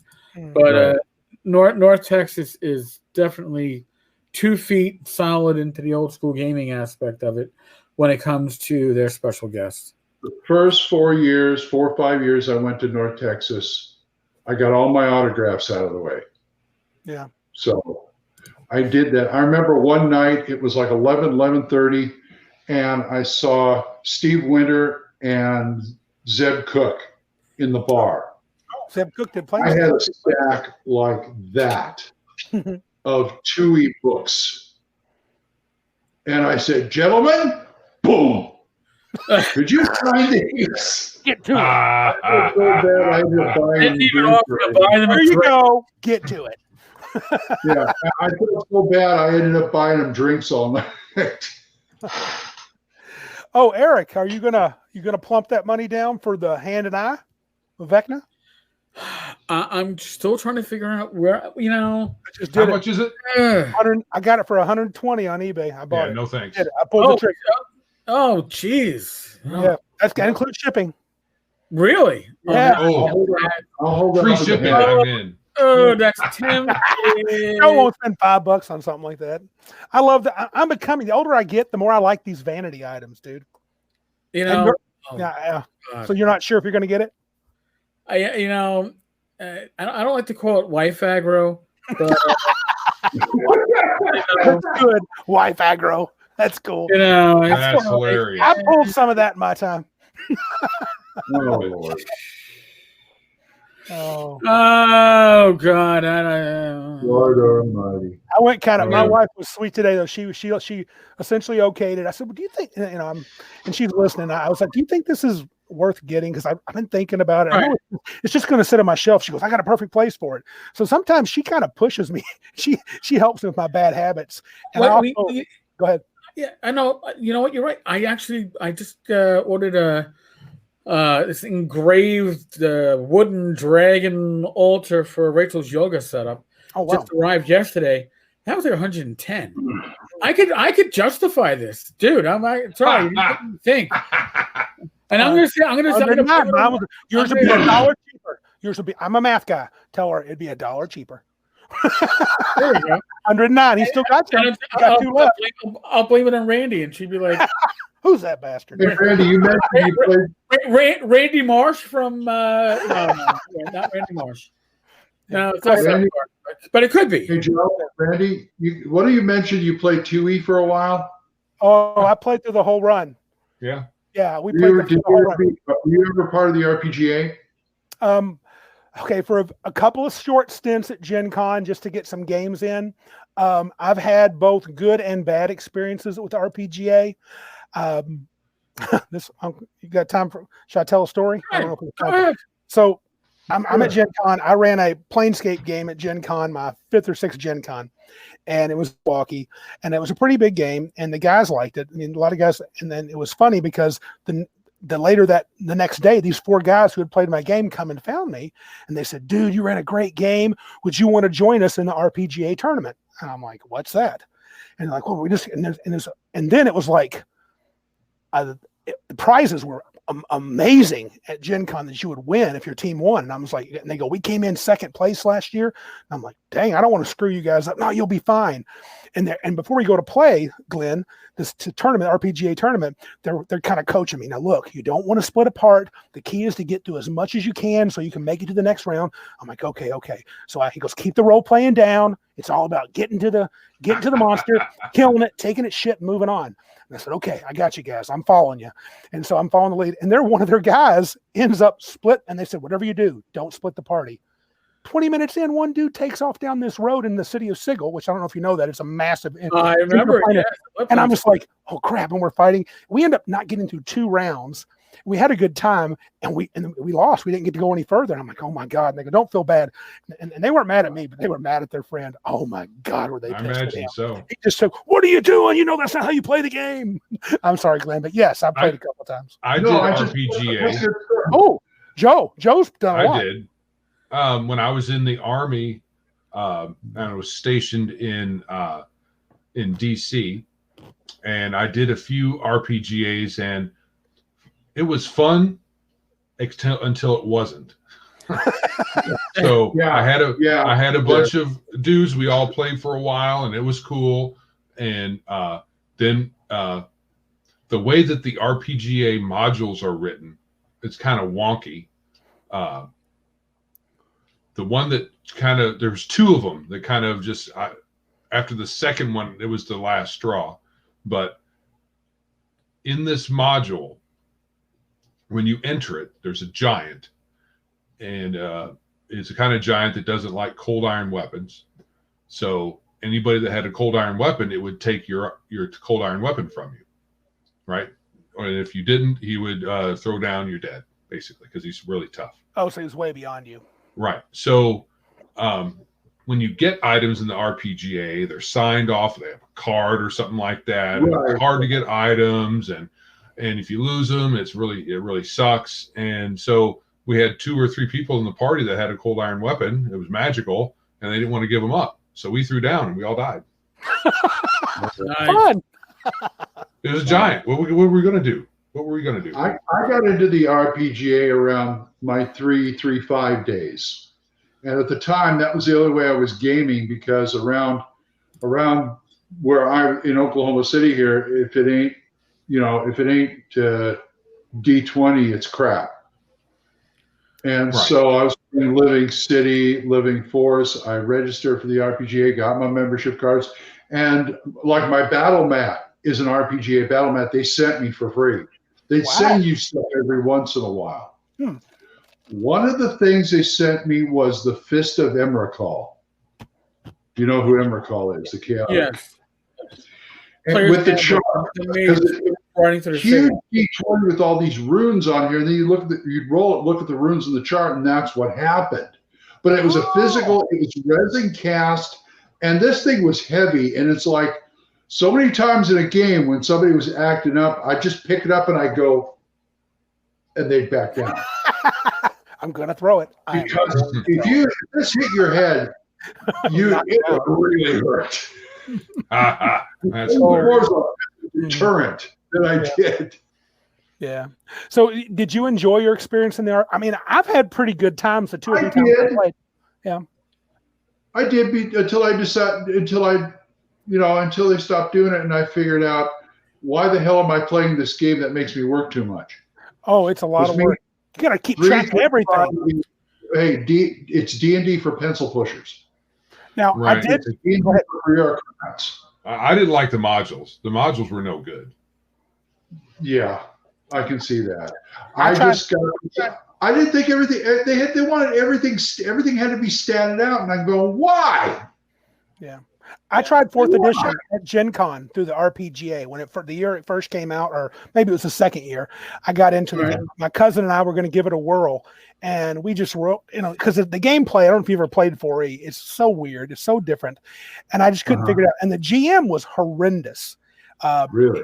I mean, and I only had a couple because he wasn't paying attention. He was worried about getting food. And I understand because I've run games back to back and you're hungry, and he's worried about getting food, not hardly doing anything. And one guy at the table, and I didn't know this because I didn't know 4E, one guy kept using they call it a daily power, which is like a really powerful power every single round. Like every single round he was doing the same thing. And the other players after the game said that was completely wrong. I wouldn't have known it. I was like, why is the Ranger so damn good? We all suck because he keeps using this super power that he's only get to use once a day. He was using it every round. But so that was an interesting experience because the players were fun, but the DM was bad. Oh, that's too bad. I when I was in the RPGA, I played Living City. It was all right. But I really enjoyed Living Force. The D20 Star Wars system. Mm-hmm. Yep. Oh, that's right. I think Saga's good, actually. I like the Saga system. You do? Yep. Good. I think I'm more of a D6, yep. original. Oh, yep. I've never played it, but I've heard about it. I've never played it. Yeah. It is a lot of fun. And did you know that the origins of that system is Ghostbusters? Yep. Ghostbusters was first? Yep. Oh. It was a very simple system. They elaborated on it and ended up being the Star Wars system. Huh. And the D6 system, I guess. No, something new every day. Yeah, and I enjoy. I got Ghostbusters too, and I enjoy playing that once in a while. Is Rob Conley hi Rob? Is he the Bat in the Attic guy? Yes, he is. Yes. Okay, I've heard you guys mention that. You mentioned some campaign that he wrote the other day. Black Marsh. Black Marsh, yeah. Black Marsh, yes. You were praising that one, so I'm going to look that up. It's cool. It is one of the cornerstones, I think, of the orchestra, at least setting wise. And Rob did a great job with it. It was inspired by the Judges Guild Wilderness releases. Yeah, Wilderlands, yeah. The Wilderlands, but it is spot on. When I came back to GMing, I came back to gaming with not just like fantasy grounds and text, but through voice and VTTs to playtest D&D Next. And after GM got a little frustrated with the rules changing every other week, and said, "Fuck this shit! I'm not doing this anymore." We had a good group, but I'm not fucking DMing. I need a break. I was like, "All right, I'll step up." And I ran Black Marsh using AD&D 1A and Osric. I said, whatever you got, we'll run with it. And it was, I ran it as a sandbox. And we ran it for, good 6-8 sessions. I ran out of the sandbox without being prepped. I was like, all right, I'll get something ready for half You an hour. tend to do that. Yeah, I do a lot of stuff as an improv. I wasn't as good with it back then, but it's a great setting with a lot of seeds that are built into the default setting. That if you are an improv DM, you're gonna have a lot of fun with it and just go off on it. And as Rob told me, Rob also worked on the Point to Light releases for Goodman Games. And Point to Light were these like little mini settings. I think it was either 3 or 4 per book. There's 2 books. And they're system neutral. But they actually link up, the maps will link up to his Black Marsh. They're like just on some of them. So they're like just off the map. So you have an ability to have a very large gaming area, world to explore. It's like, oh yeah, these other countries are just over the edge of the map. Because I was looking for it when you mentioned it because it sounded pretty cool. Is it still available or is it something that's out of print? No, it's up on Drive-Thru RPG. Oh, but you can't get a physical copy except for the Drive-Thru to print it off? I believe, yeah. It's always print on demand. Oh, okay. So It's always yeah. Okay, it's always But, print on demand. Yeah. I'm going to do a quick as we do. I'm going to just double. To Shadzar's comment, yeah, I think I played Saga a little bit. I think it's got some 4E elements in it, but it's not nearly as annoying as 4E and doesn't have the daily powers, but it's mostly D20.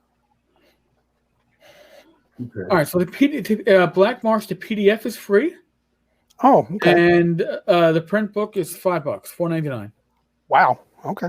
It's, that's the 24 thing. pages. That's the thing about this journey that I and Randy have taken since we started podcasting and discovering something that's been in plain view, the OSR, something we kind of knew about back in our heads.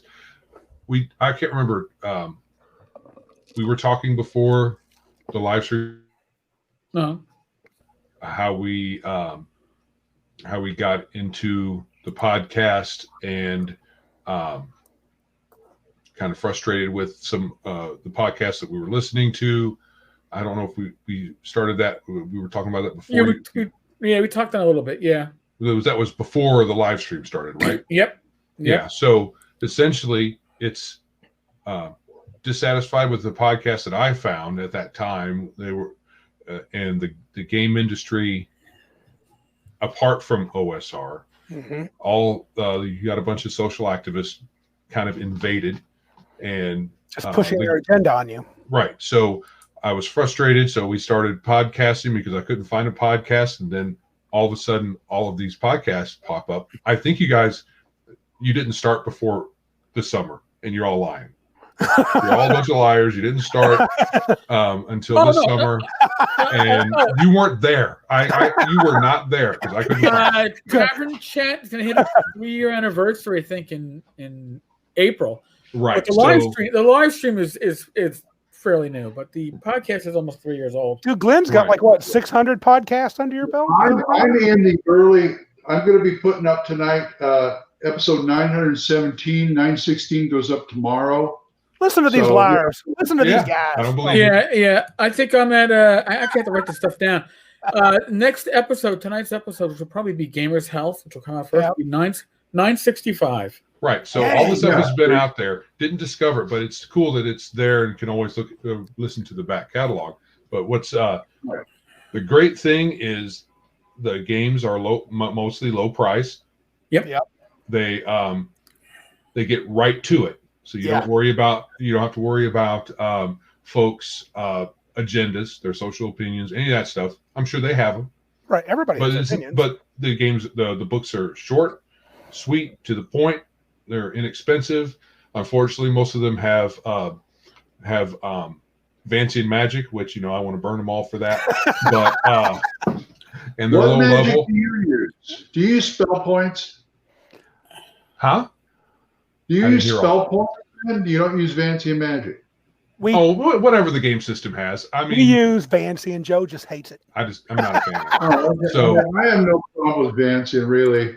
Once I found out that in basic you don't have to figure out how many turns it takes me to cast something. Right. I hate that.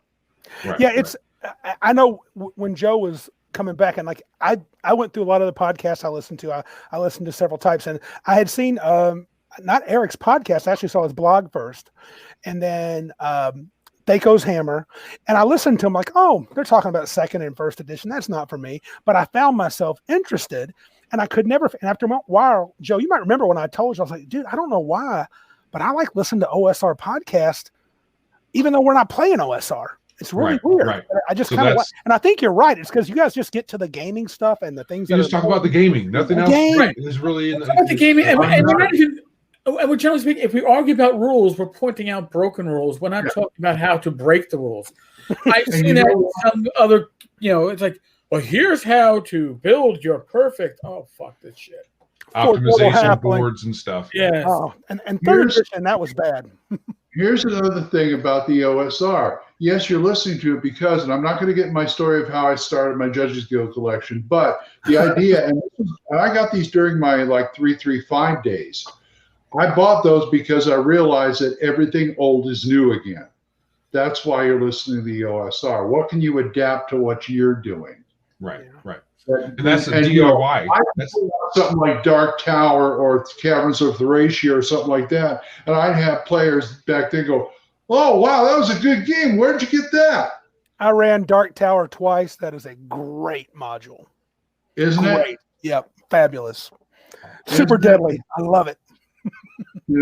I pulled stuff on that before on player characters, and they just thought I was like, wow, you're the most original guy around. It's like, no, I just know where to steal.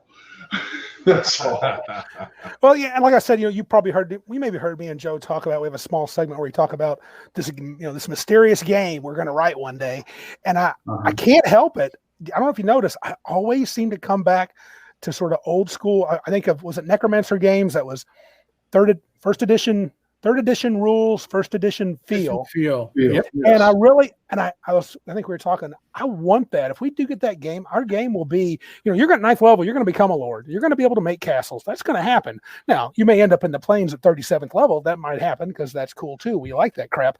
But I mean, it's, whatever. I mean, it's something about it. And I thought it was just nostalgia. I've been bit by that bug since Gen Con 50. They had pretty cool. Did you guys go to Gen Con 50? Either one of you guys? No. I went to was back. Well, actually, no. What was Gen Con 94? Was that 5th? No. This would have been the second to last face-to-face Gen Con. No. I went like in 93. I went to Gen Con 25. I mean 50th anniversary. My bad. I know. Mine was the 25th. Oh wow. Okay. I have to die somewhere. For the special dragon die. You would probably have liked it. I've never been. I go to North Texas. Period. That's all I can afford. Right. Oh, I understand that. But at Gen Con, they had a Gygax Memorial, which was a small replica of the entryway to where did they have the first Gen Con at in Lake Geneva? It was a little something hall. It's yes. I want to say the herbivores hall. Yeah, it was almost like a horticultural hall. Horticultural hall. There you go. And they had like D&D through the ages, and they had all these. They had the white box, had it open. They had the second. I think it was a copy of the second Gen Con. What do you get when you get your? I'm blanking on words here, guys. The program, which was like 2 stapled, typed up pages, and it was just. I had this wave of nostalgia just went all over me, seeing all this stuff, and I'm like, I used to own that. Oh my god, I can't believe I sold that, and I'm like, wow, and it was just. And ever since then, and Joe can confirm, I just can't get my mind off of that. I hope it's not. I don't think it's nostalgia. I think I'm feeling like our game is going to kind of harken back and feel that direction. Yeah, it may not be old school, but it's going to kind of say, yeah, we like that feel. Well, there's also this DIY. That, really. There's a DIY sharing encouragement in the community. Seems like everybody. It's not like I got my toys here and you can't look at them. It's right. I mean. Right. If you're in any of the groups on social media, whether it is like it's on Facebook, which are listen, to some extent, there's a lot of us are creators or minor publishers within the hobby, and the advice that people, not just give out, but people ask for or anything, even layout questions. People are like, oh no, give me a few minutes. I'll PM you, and then we can we'll go and get on a call, and I'll walk you through it. Where else do you see that? I mean, and that's why there is. I've seen this argument, and it's usually from people who don't like individuals within the OSR. Mm-hmm. But I always say that the OSR is a community, and I'm very happy to be part of that community. I'm thrilled. It is one of the most giving, helpful, supportive communities that you can find in gaming. And to and they don't care whether you've been in the OSR as like, oh, I'm a new publisher, I'm looking to do this. All right, well, what do you need? Are you looking for somebody who can print within the States?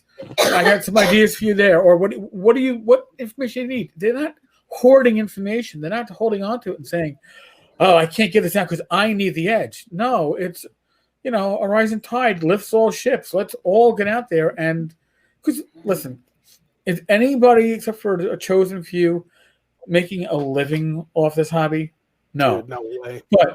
But if you're making joy off the hobby, right? If you're getting pleasure and fulfillment out of it, that's worth as much as anything else you can put your hands on. That is something I'd love to share with people. That's why I don't, I get a lot of questions that I field about people's Kickstarters. I get a lot of sneak peeks at new Kickstarters coming up. Look at my Kickstarter page. Let me know if you think the pricing is right or if there's anything wrong. I'll do a quick scan edit for people. I'm not looking for anything to do. I'm happy to help. I just happen to be, somebody who critiques a lot of Kickstarters over there. Well, I heard on your podcast that apparently, is it Ken Whitman, the one that's going to ask you next to help him out? I was wondering if we were going to get to the episode without mentioning Ken. Eric does not like this dude. Well, Ken Whitman was nice enough to threaten me with. He's not the only one to threaten physical violence. All right, Gareth Sharker said that he would punch me in the throat. Oh my! I thought, that was that was a tweet. He only tweets. He doesn't actually write products that he's getting paid for prior. But Ken Whitman is also, I'm going to have the FBI is coming for you. Oh, I mean, he did so much. and the best parts though, when he threatened me, with the DCMA, the DACMA takedown, because I used his image without permission. I'm like, dude, you don't own your image. The photographer who took that picture of you and a stock image owns that image, and if they want to take it down, they can feel free to reach out to me. There's also fair use. So yes, well, that's when I put a piece of shit over the image, and I said, hey, I've changed it to be something better. Look, your head is a piece of shit. You could have put a little mustachio right there. I have to give a shout out to Bad Mike, because I notice he loves to throw that name out and get you going sometimes. Oh yeah, Eric. Oh yeah. I need to work up Eric. Hey, Gareth, Ken Whitman. Gareth or Ken Whitman? Which one do we need this time? How about we go for it? And Tavern Chat, there's two ways to get Eric to talk a lot. Mm-hmm. His time as a cop and Ken Whitman. Those are the two subjects right there. I'm sure Gareth. But listen, I figure I know I'm doing something right if I've been threatened with legal action more than a half dozen times by recognizable names within the industry, and nobody ever went through with it. They were all, and that just some of it's the arrogance of I'm a certain name, and you put something up that I didn't like. Didn't make me look good, and I'm going to threaten you with legal action. Question: If you really thought it was legitimate legal action, it would have been followed up with a letter from a lawyer. So, was Whitman the one that was doing? I think you mentioned this. I remember I was excited about possibly back in the Knights of the Dinner Table television series they were going to do? Yeah, it's the next live action. The live action one. That sounded cool. I never did, but I don't know what happened to it. It's like it disappeared. All right. I don't know. All right. I don't. Let's see how quickly I can tell this. Oh, I'm sorry. No. I'm going to tell the long story very short. Basically, the Johnny Blackburn, against his own instinct, because Ken had burned people before, including Jolly. Ken asked, because listen, Ken Whitman is nothing else but very charismatic. Ken Whitman, and it has the equivalent of a 19 charisma. He has that automatic charm. Gotcha. The first time you see him, and then the second time you see him, it's like a fucking 4. But when it comes to Ken, he's also very involved in the movie industry, or at least he believes he is, and it's his passion. Not going to take away from the man's passion.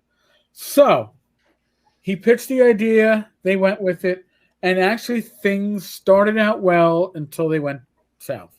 And really the biggest sign that things were going south was when it was supposed to premiere at Gen Con, and there was supposed to be a party, and all these people had paid for stuff, and Ken never even made reservations for the party initially. Oh, really?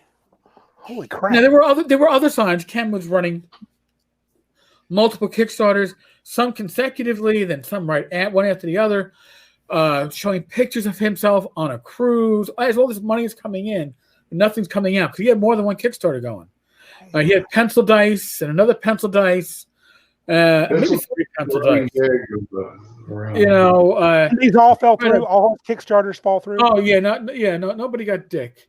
Everybody got dicked. All right, let's put it that way.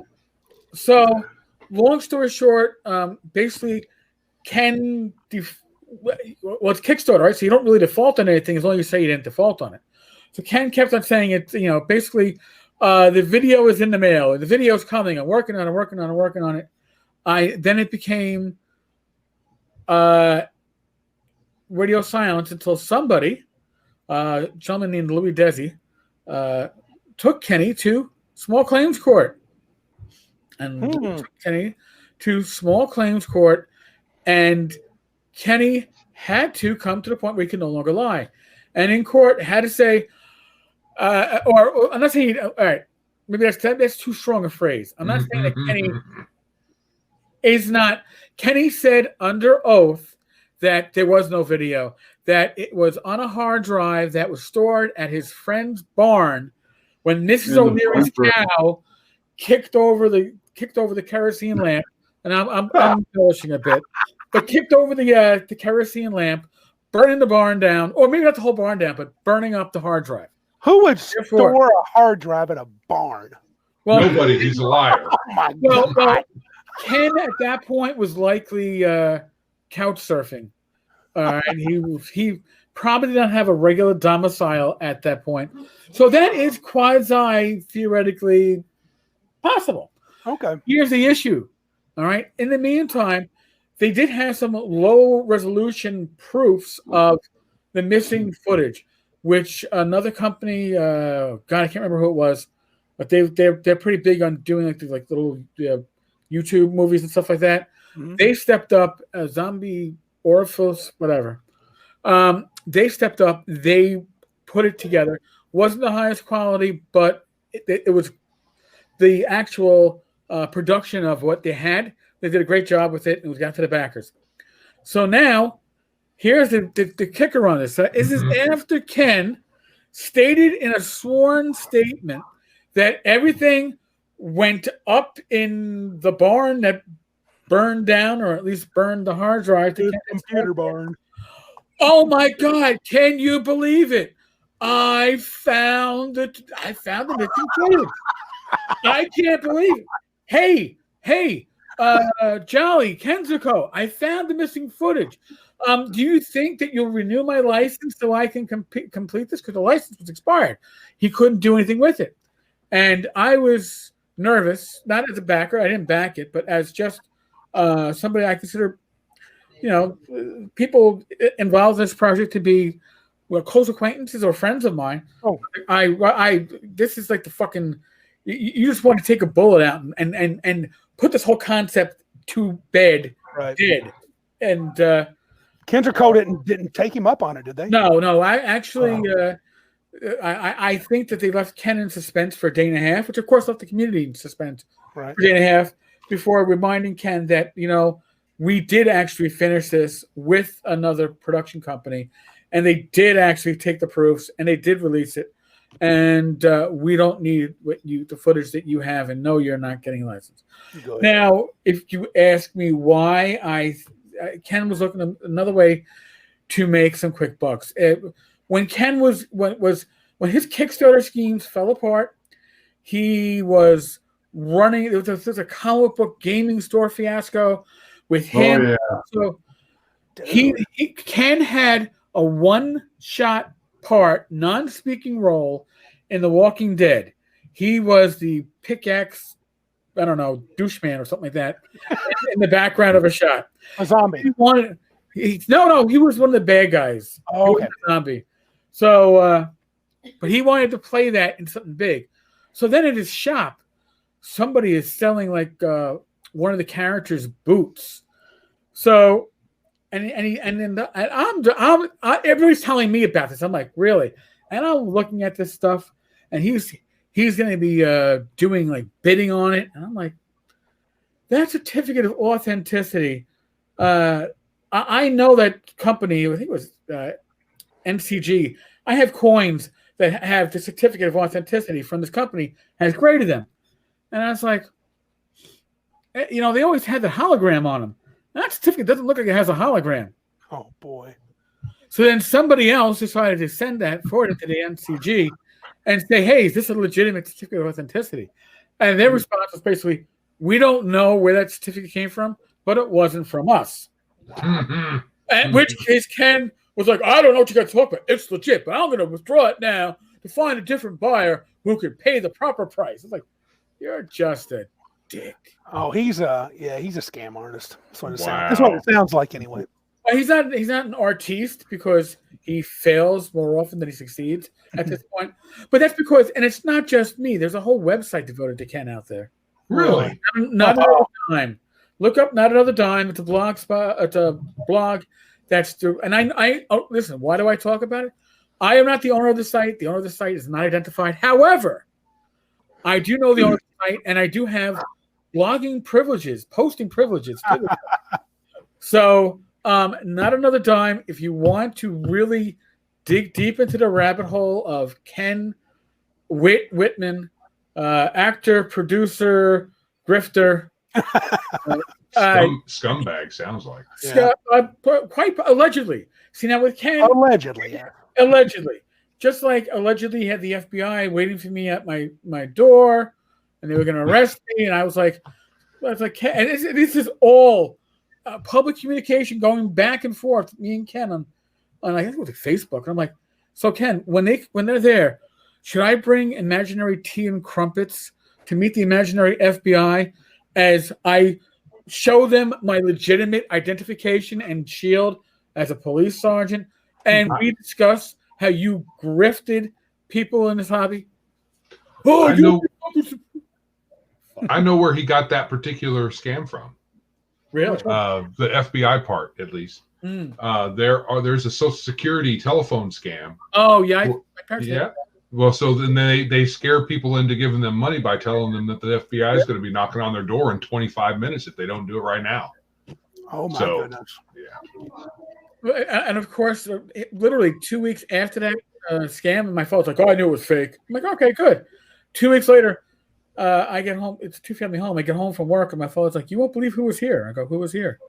The FBI. I go, "What?" No, it was literally two agents from the FBI. Apparently, one of the neighbors around the block was picked up on charges they couldn't discuss, but they wanted to know if we knew anything about them. And oh, okay. I was like, "Holy shit!" Maybe Ken's got power. Ken's got real power. Yeah, Ken not so imaginary FBI at the door, but yeah, it was interesting. Holy shit! We are knocking on 2 hours. Well, Wow. Good company. Good company. You know, I don't know how long your podcasts normally go, but yeah, we go along about an hour and a half. yeah, they tried to go after Kim, but he got away because he threw pencil dice in their face and they were confused, and he got away. What are pencil dice? Pencil dice were, well, I think it's pencil dice. The whole concept, I think, comes from the correctional system, where you can't have dice, but you can have pencils with 6 sides. So you can turn pencils into dice. Oh, man. 20-sided Well, dice? No, 6-sided dice. Initially, it was going to be pipped dice, Okay. So you have your dice with 1 to 6 pips per side. But then he was going to license, so he was going to have like traveler pencil dice, spin word. Oh my God. They've got weird dice like that already where they're basically sticks that you spin. I mean, I don't know if they call them that, but that's what One they of look those like. little top thingies that are different. Yeah. So, yeah. Oh, yeah. He had a Kickstarter. Do you remember when you were kids and you had the Pop-O-Matics for like Trouble? You had the dice. Yeah. Somehow Ken got, I guess, on an aftermarket, some game publisher must have gone under. He was trying to kickstart this brand new concept of dice that will pop. But they're only D6s. Pip. Oh my God. So Kickstarter actually shut that one down because it wasn't a new item. Yeah. He was just so. That's my wife in the background. We're just hearing the shit. Trifling troll. He's a trifling troll, I tell you. Fuck himself in his pie hole. Oh, tell us how you really feel, Eric. Listen, I'm channeling my wife. She's Irish American. She gets to say more colorful words than I do. I'm stuck with like the vernacular of a New York City cop, which means everything I have to say will be followed by fuck. Or as my son, when I caught him dropping the F-bomb and he was 10. Oh boy. We were all together. And I was like, dude, what the hell? You're 10. You can't talk like that. And I go, what are you going to say when people ask you where you learned that language? And he goes, he goes, well, if they ask me where I learned the word, I'll say my mother. I was like, really? He goes, but if they ask me how I learned how to use it, my dad, because nobody curses like you. I got my fluency from my dad. Nice. Can't fucking argue with that, can I? No. So, by the way, you're watching Dungeons, Dragons, and Discourse, Triple D. Yeah, I think that's great. That's a good name. I love that name. Well, listen, we've been joined by Biggus Geekus for the last literally 2 hours. Yeah. 2 minutes. Holy shit. Time does fly. This was, and as much as they try to claim they're not old school gamers, and they aren't, listen, you can play old school games and still play 5e. It is not mutually exclusive. Okay. You don't have to cut off a testicle to do so. You can actually be in both. Because I've only got 2, Eric. I can't afford it. I think the current 5e rules might encourage the cutting off of a testicle. Oh, Joe. 5e's all right. By the way, I want not the ones in print. We're talking about updated files that you're going to find online. Perhaps. You know what? That could have been a ritual in one of the older OSR games. Oh God, which one? Spellfire. There was some weird rituals in it. I got to dig it up and talk about it. It might actually include cutting off testicle. Now, if I had to cut them off, I would volunteer Ken. Just you could play test that. Ken could play test he that. Tell us what he thought. Huge ones. I'm sure he could give up one. I really think, just as you know, folks, yes, if you're under the age of 13, you probably shouldn't be listening to Talking Crit or Tavern Chat or any. The show came this close. They wouldn't let me call it Crit Your Pants. Oh, that's an excellent name. That's a great one. It is, but it would have killed the listeners. I'm sorry. Really? But you do Talking Crit with Mike. That would have been great. No, yeah. Talking Crit was Mike's idea, man. That was a great title for that. That was good. Yeah. Yeah. I want to thank those guys. All right. That's me. Oh, the other one was shit my players do. Or crit my players do. There you go. My players do in their pants. But oh my. I'm Get late. Covering my face right now because good night, folks. Good night. Goodbye, folks. Thank you very much for Thanks for having us, guys. I've thoroughly enjoyed this. This has been a lot of fun. A lot of fun. Yes, yeah. We got to do this again. Absolutely. And all because somebody decided to call the show and say, I got questions about the OSL. Fuck. Yeah.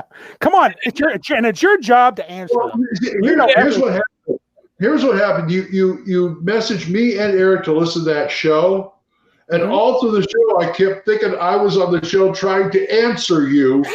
And trying to what it was. And it's like, oh, wait a minute. Never mind. I'm just listening to this. That's too good an answer. We just should merge the two. Yeah, that works. But no. And I'll be honest with you. Again, this format, thanks, David, is a great format, man, because just so you folks listening at home know, before the show, we spent about 20, 25 minutes bullshitting. Yeah, we didn't do show prep. We didn't say, whoa, make sure you send them to the Biggus Geekus Podcast. Yeah. No. But we are now. But we didn't discuss it. Come to us. Come. It was going into your local pub, seeing somebody new you haven't seen there before, start talking, and once you're on your second beer, which I have finished, you realize that you've bonded and made friends. And again, are they necessarily old school gamers? Yeah. Are they new school gamers? Yeah. You know what? We do it all. I would gladly play a session of 5e. I just don't have the energy to learn the rules well enough to run it. And I think that's for a lot of people out there. Joe says that. I told the guy the other day, I said, I'll play. I'm not running. Yeah. I'm not going to buy. I've got the player's handbook because my wife bought it. I'm not buying any of their stuff. Player's handbook is good enough. Well, I'm not ashamed to say that I don't want to put the money out for it. No, I'm not either. Yeah, I've already got all these other games that I've got. What do I need to spend? And $50 a book, come on. Right. $50 a month, you dumb fuck. Listen, if at least if you're gonna say I don't want to spend $50, say I don't want to spend $32.60 on Amazon for it, because that's the price you're gonna spend if you really don't want to support the company. All right, I don't want to support your game store.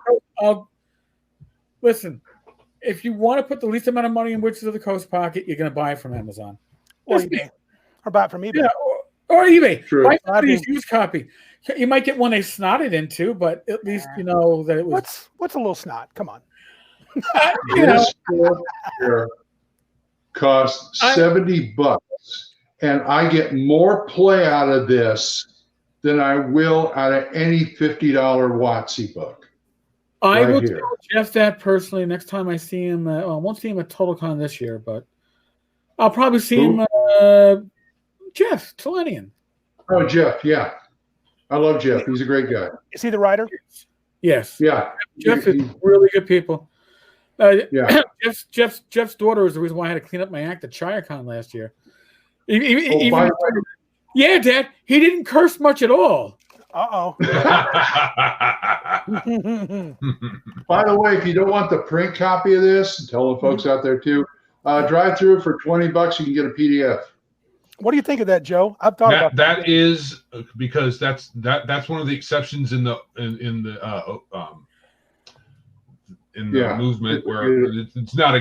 That's an expensive book. Most of them aren't, but of all of the ones I've seen so far, to me, because I'm into the Conan and John Carter of Mars type of heroic adventure, and it is. Weird fantasy. Yeah. Cthulhu, a whole mix of good stuff. I've gotten my money out of this like several times over. Cool. The PDF goes on sale frequently over at drive-thru. It's often it's 25 or 30% off, so you can get it for as low as like $14. If you're not rushing to get it, I'm just saying it comes up on sale often. You got to check their sale prices. Do you know if Jeff, if you buy it directly from his store, if somebody has a store, can you, or is it just do drive-through? If you buy that book, will you get the PDF for free? A lot of companies do. I am pretty sure if you buy the book from him directly, you get it for free. But I'm not 100% sure. Okay, but I'll look into it. And Jeff he also has a player's version of this. Yeah, it's half the book. It's just for the players. Right, so your players don't have to bog themselves down with stuff they're not going to use. Cool. This is over 600 pages, right? Believe it or not. Oh, wow. That's a big book. I actually have a book that's bigger than this. Whoa. Yeah, it's very 1E, right? Kind of 1E like. It is very one. It is definitely 1E based with if 1E was based on a Conan, more on Conan and less on Clark Ashton Smith, Lovecraft, Howard, that just have stuff. Humans, right? It's all human. It's really, really well done. Jeff has done a great job with it, and if you meet him at he's the nicest guy, and he's 26 classes. 26. Whoa. Yeah. You meet Jeff, and you're like. You see his face. You see Jeff's face, and you're like, "Oh, he looks so sweet." And then you see him like take his shirt off, and you're like, "Holy crap!" Ripped. He could pound me into the dirt. And he's just like, "Hey, how you doing?" It's like, "Oh my god." Why would you ever see him with his shirt off? That's kind of weird. Eric's got a thing. Don't forget about the one guy. Who's the one who's Spawn? James Spawn was shirtless. I think it's a rule. Should I meet Eric at a convention? That's two guys tonight. I'm taking my shirt off as soon as I see Eric. You're going to see my flat. It's a thing. Listen, I've already seen Bad Mike get violated at a convention, so I don't need to see anything else. That's three. I'm scarred for life. You must have some kind of thing going on there, dude. You go to enough conventions, you're gonna. It's like going to Vegas. What happens at Gen Con stays at Gen Con, baby. There you go. Oh, sweet. Oh, Dave Betsick said that it's sold out. Sad. And my wife said she'd rather me spend $50 on a book than bar drinking with my buddies. And that's okay because I don't drink. So, yeah, sweet. Thanks, hon. New book coming. Damn COVID. Yeah. And I'll tell you the one thing that this game does that points up why I don't like 5e is I always said there's too many bells and whistles. Too many, because the players, they can have all these abilities and special abilities and extra attacks and all this other stuff. I've seen players just, okay, you're up. Well, I'm going to do this, and my head just spins after a while, In this we're planning on doing a late 5e review, actually, Glenn, soon. We're going to have another friend of ours come on who loves it, and I kind of love it. Joe kind of doesn't like it, and clearly you don't like it much. Counterpoint. I like that. Yeah, we're going to do that. It'll be fun. But good argument. We have a good time. Oh, I did that. I did. Remember this? Hey, remember the Spellburn podcast for DCC? Mm-hmm. Jim brought me on the show because I don't like DCC. He said, we're tired of preaching to the choir. We want a guy on here to see if we can convince him to like it. They don't like the funnel, but I hope like it a different funnel is blast. I love the funnel. Here's my thing with DCC, real quick, and I'm going to probably. I don't like the dice. The dice are but my thing with DCC is when I read the beta rules, I thought, oh my god, this thing is horrible. And then I got the full release of the rules. I went, oh my god, this is good shit. I was really happy with it. And I enjoyed the funnel, and I have actually run the funnel with Swords and Wizardry. It's a great concept. However, I don't like that. I know how I complained about the swinginess of the rules as you go up in level in AD&D, and as a game master, it kind of breaks down when you hit maybe like name level. It kind of becomes you need a smaller group. DCC to me is very much like that, but much earlier. Because the spells are so all over the fucking place. You can't predict with any crit tables for every spell are insane. Oh, yeah. So looks cool. What I do, but the adventures are amazing. So I run the adventures, converting on the fly with Swords and Wizardry. Cool. And if you're a DM, You can infer that from whatever you're saying. That system doesn't matter. I could be take Trolls and Trolls and convert it to Swords of Which Are Gonna Fly. I think with DCC, I bought the book and just fell in love with the way it looked. Oh, Doug Kovac's the artist. I love Doug. Although Doug was what was his great comment to me besides the if I didn't already know you, I wouldn't like you because you're a fucking cop. But I know you. Wow. And I like you. And the other comment one time was I was talking with him and he goes, I really enjoy our conversations, but Rachel listens. You said, well, Doug, you just haven't seen me with my shirt off. You need to see me with my shirt off. Yeah. That'll change everything. Yeah, well, it was like, oh, Doug, so you'd rather be talking to my wife than me. I understand that. I probably would rather that too. I mean, if I was you. I mean, but all right. On that note, just say, there, Glenn. I think we've hit a new live stream record. 2 hours, 15 minutes. All right. I can't believe it. Great guests, Biggus Geekus. You're gonna find them on Anchor or wherever you find this podcast. You can find Glenn on Anchor. Glenn, you still doing YouTubes? Oh, he dropped. He left us, man. He's out. He left. He's out. Now we start the real podcast. Yeah. Glenn's gone. I tell you what. Break out the bombs. Then the guy's be like, wait a second, you kept it going after I left? Because we love you, Glenn. We love you. Really, this has been a good time, man. Yeah, thanks. Thanks for having us, Eric. We loved it. Great. I did. Especially in the world of COVID, when you can't go out and socialize, having a good time that's relaxed. Nobody's like, I gotta put on a certain act and look cool. No. Well, first off, I know I don't look cool anyway. I mean, look at the fucking hair I got. No danger here, bud. I've got COVID hair, and I've had my mother cut it twice since COVID started. So that already tells you when I finally go back to my barber, you'd be like, "Who the fuck?" Glenn is just like, "Hey, Glenn coming back? Yeah, there he is." Glenn came back just in time for. How are we going to top this show? That's what I want to know. I don't know, but just you dropping out and dropping back in. That was the best, dude. Is untoppable. It just went. Oh God. All right. It's like what? Yep. Thank you both. Although it is the guys at Biggus Geekus, it is only 2. All right. It could seem like more. We might think it's more. We're that big. We are. We're just that big. We actually count for like 4 guys. I definitely eat for 2 or 3. These guys might hang around, in the future. So. Okay. So thanks to Randy and those guys. Thank you, Joe. Thank you. As I always tell you, folks, we are still in the midst of the world of COVID. Nobody here is a medical professional. It's not that I know of. And if they are, shut your mouth. We're not giving you medical advice.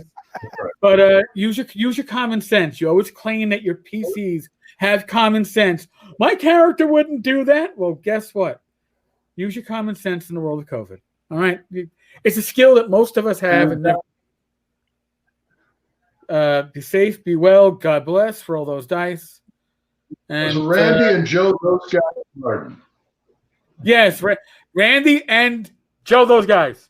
Joe, those guys hard. Don't forget Joe, those guys. It's his full last name. Joe, those guys. All right, folks. On that note, catch you later.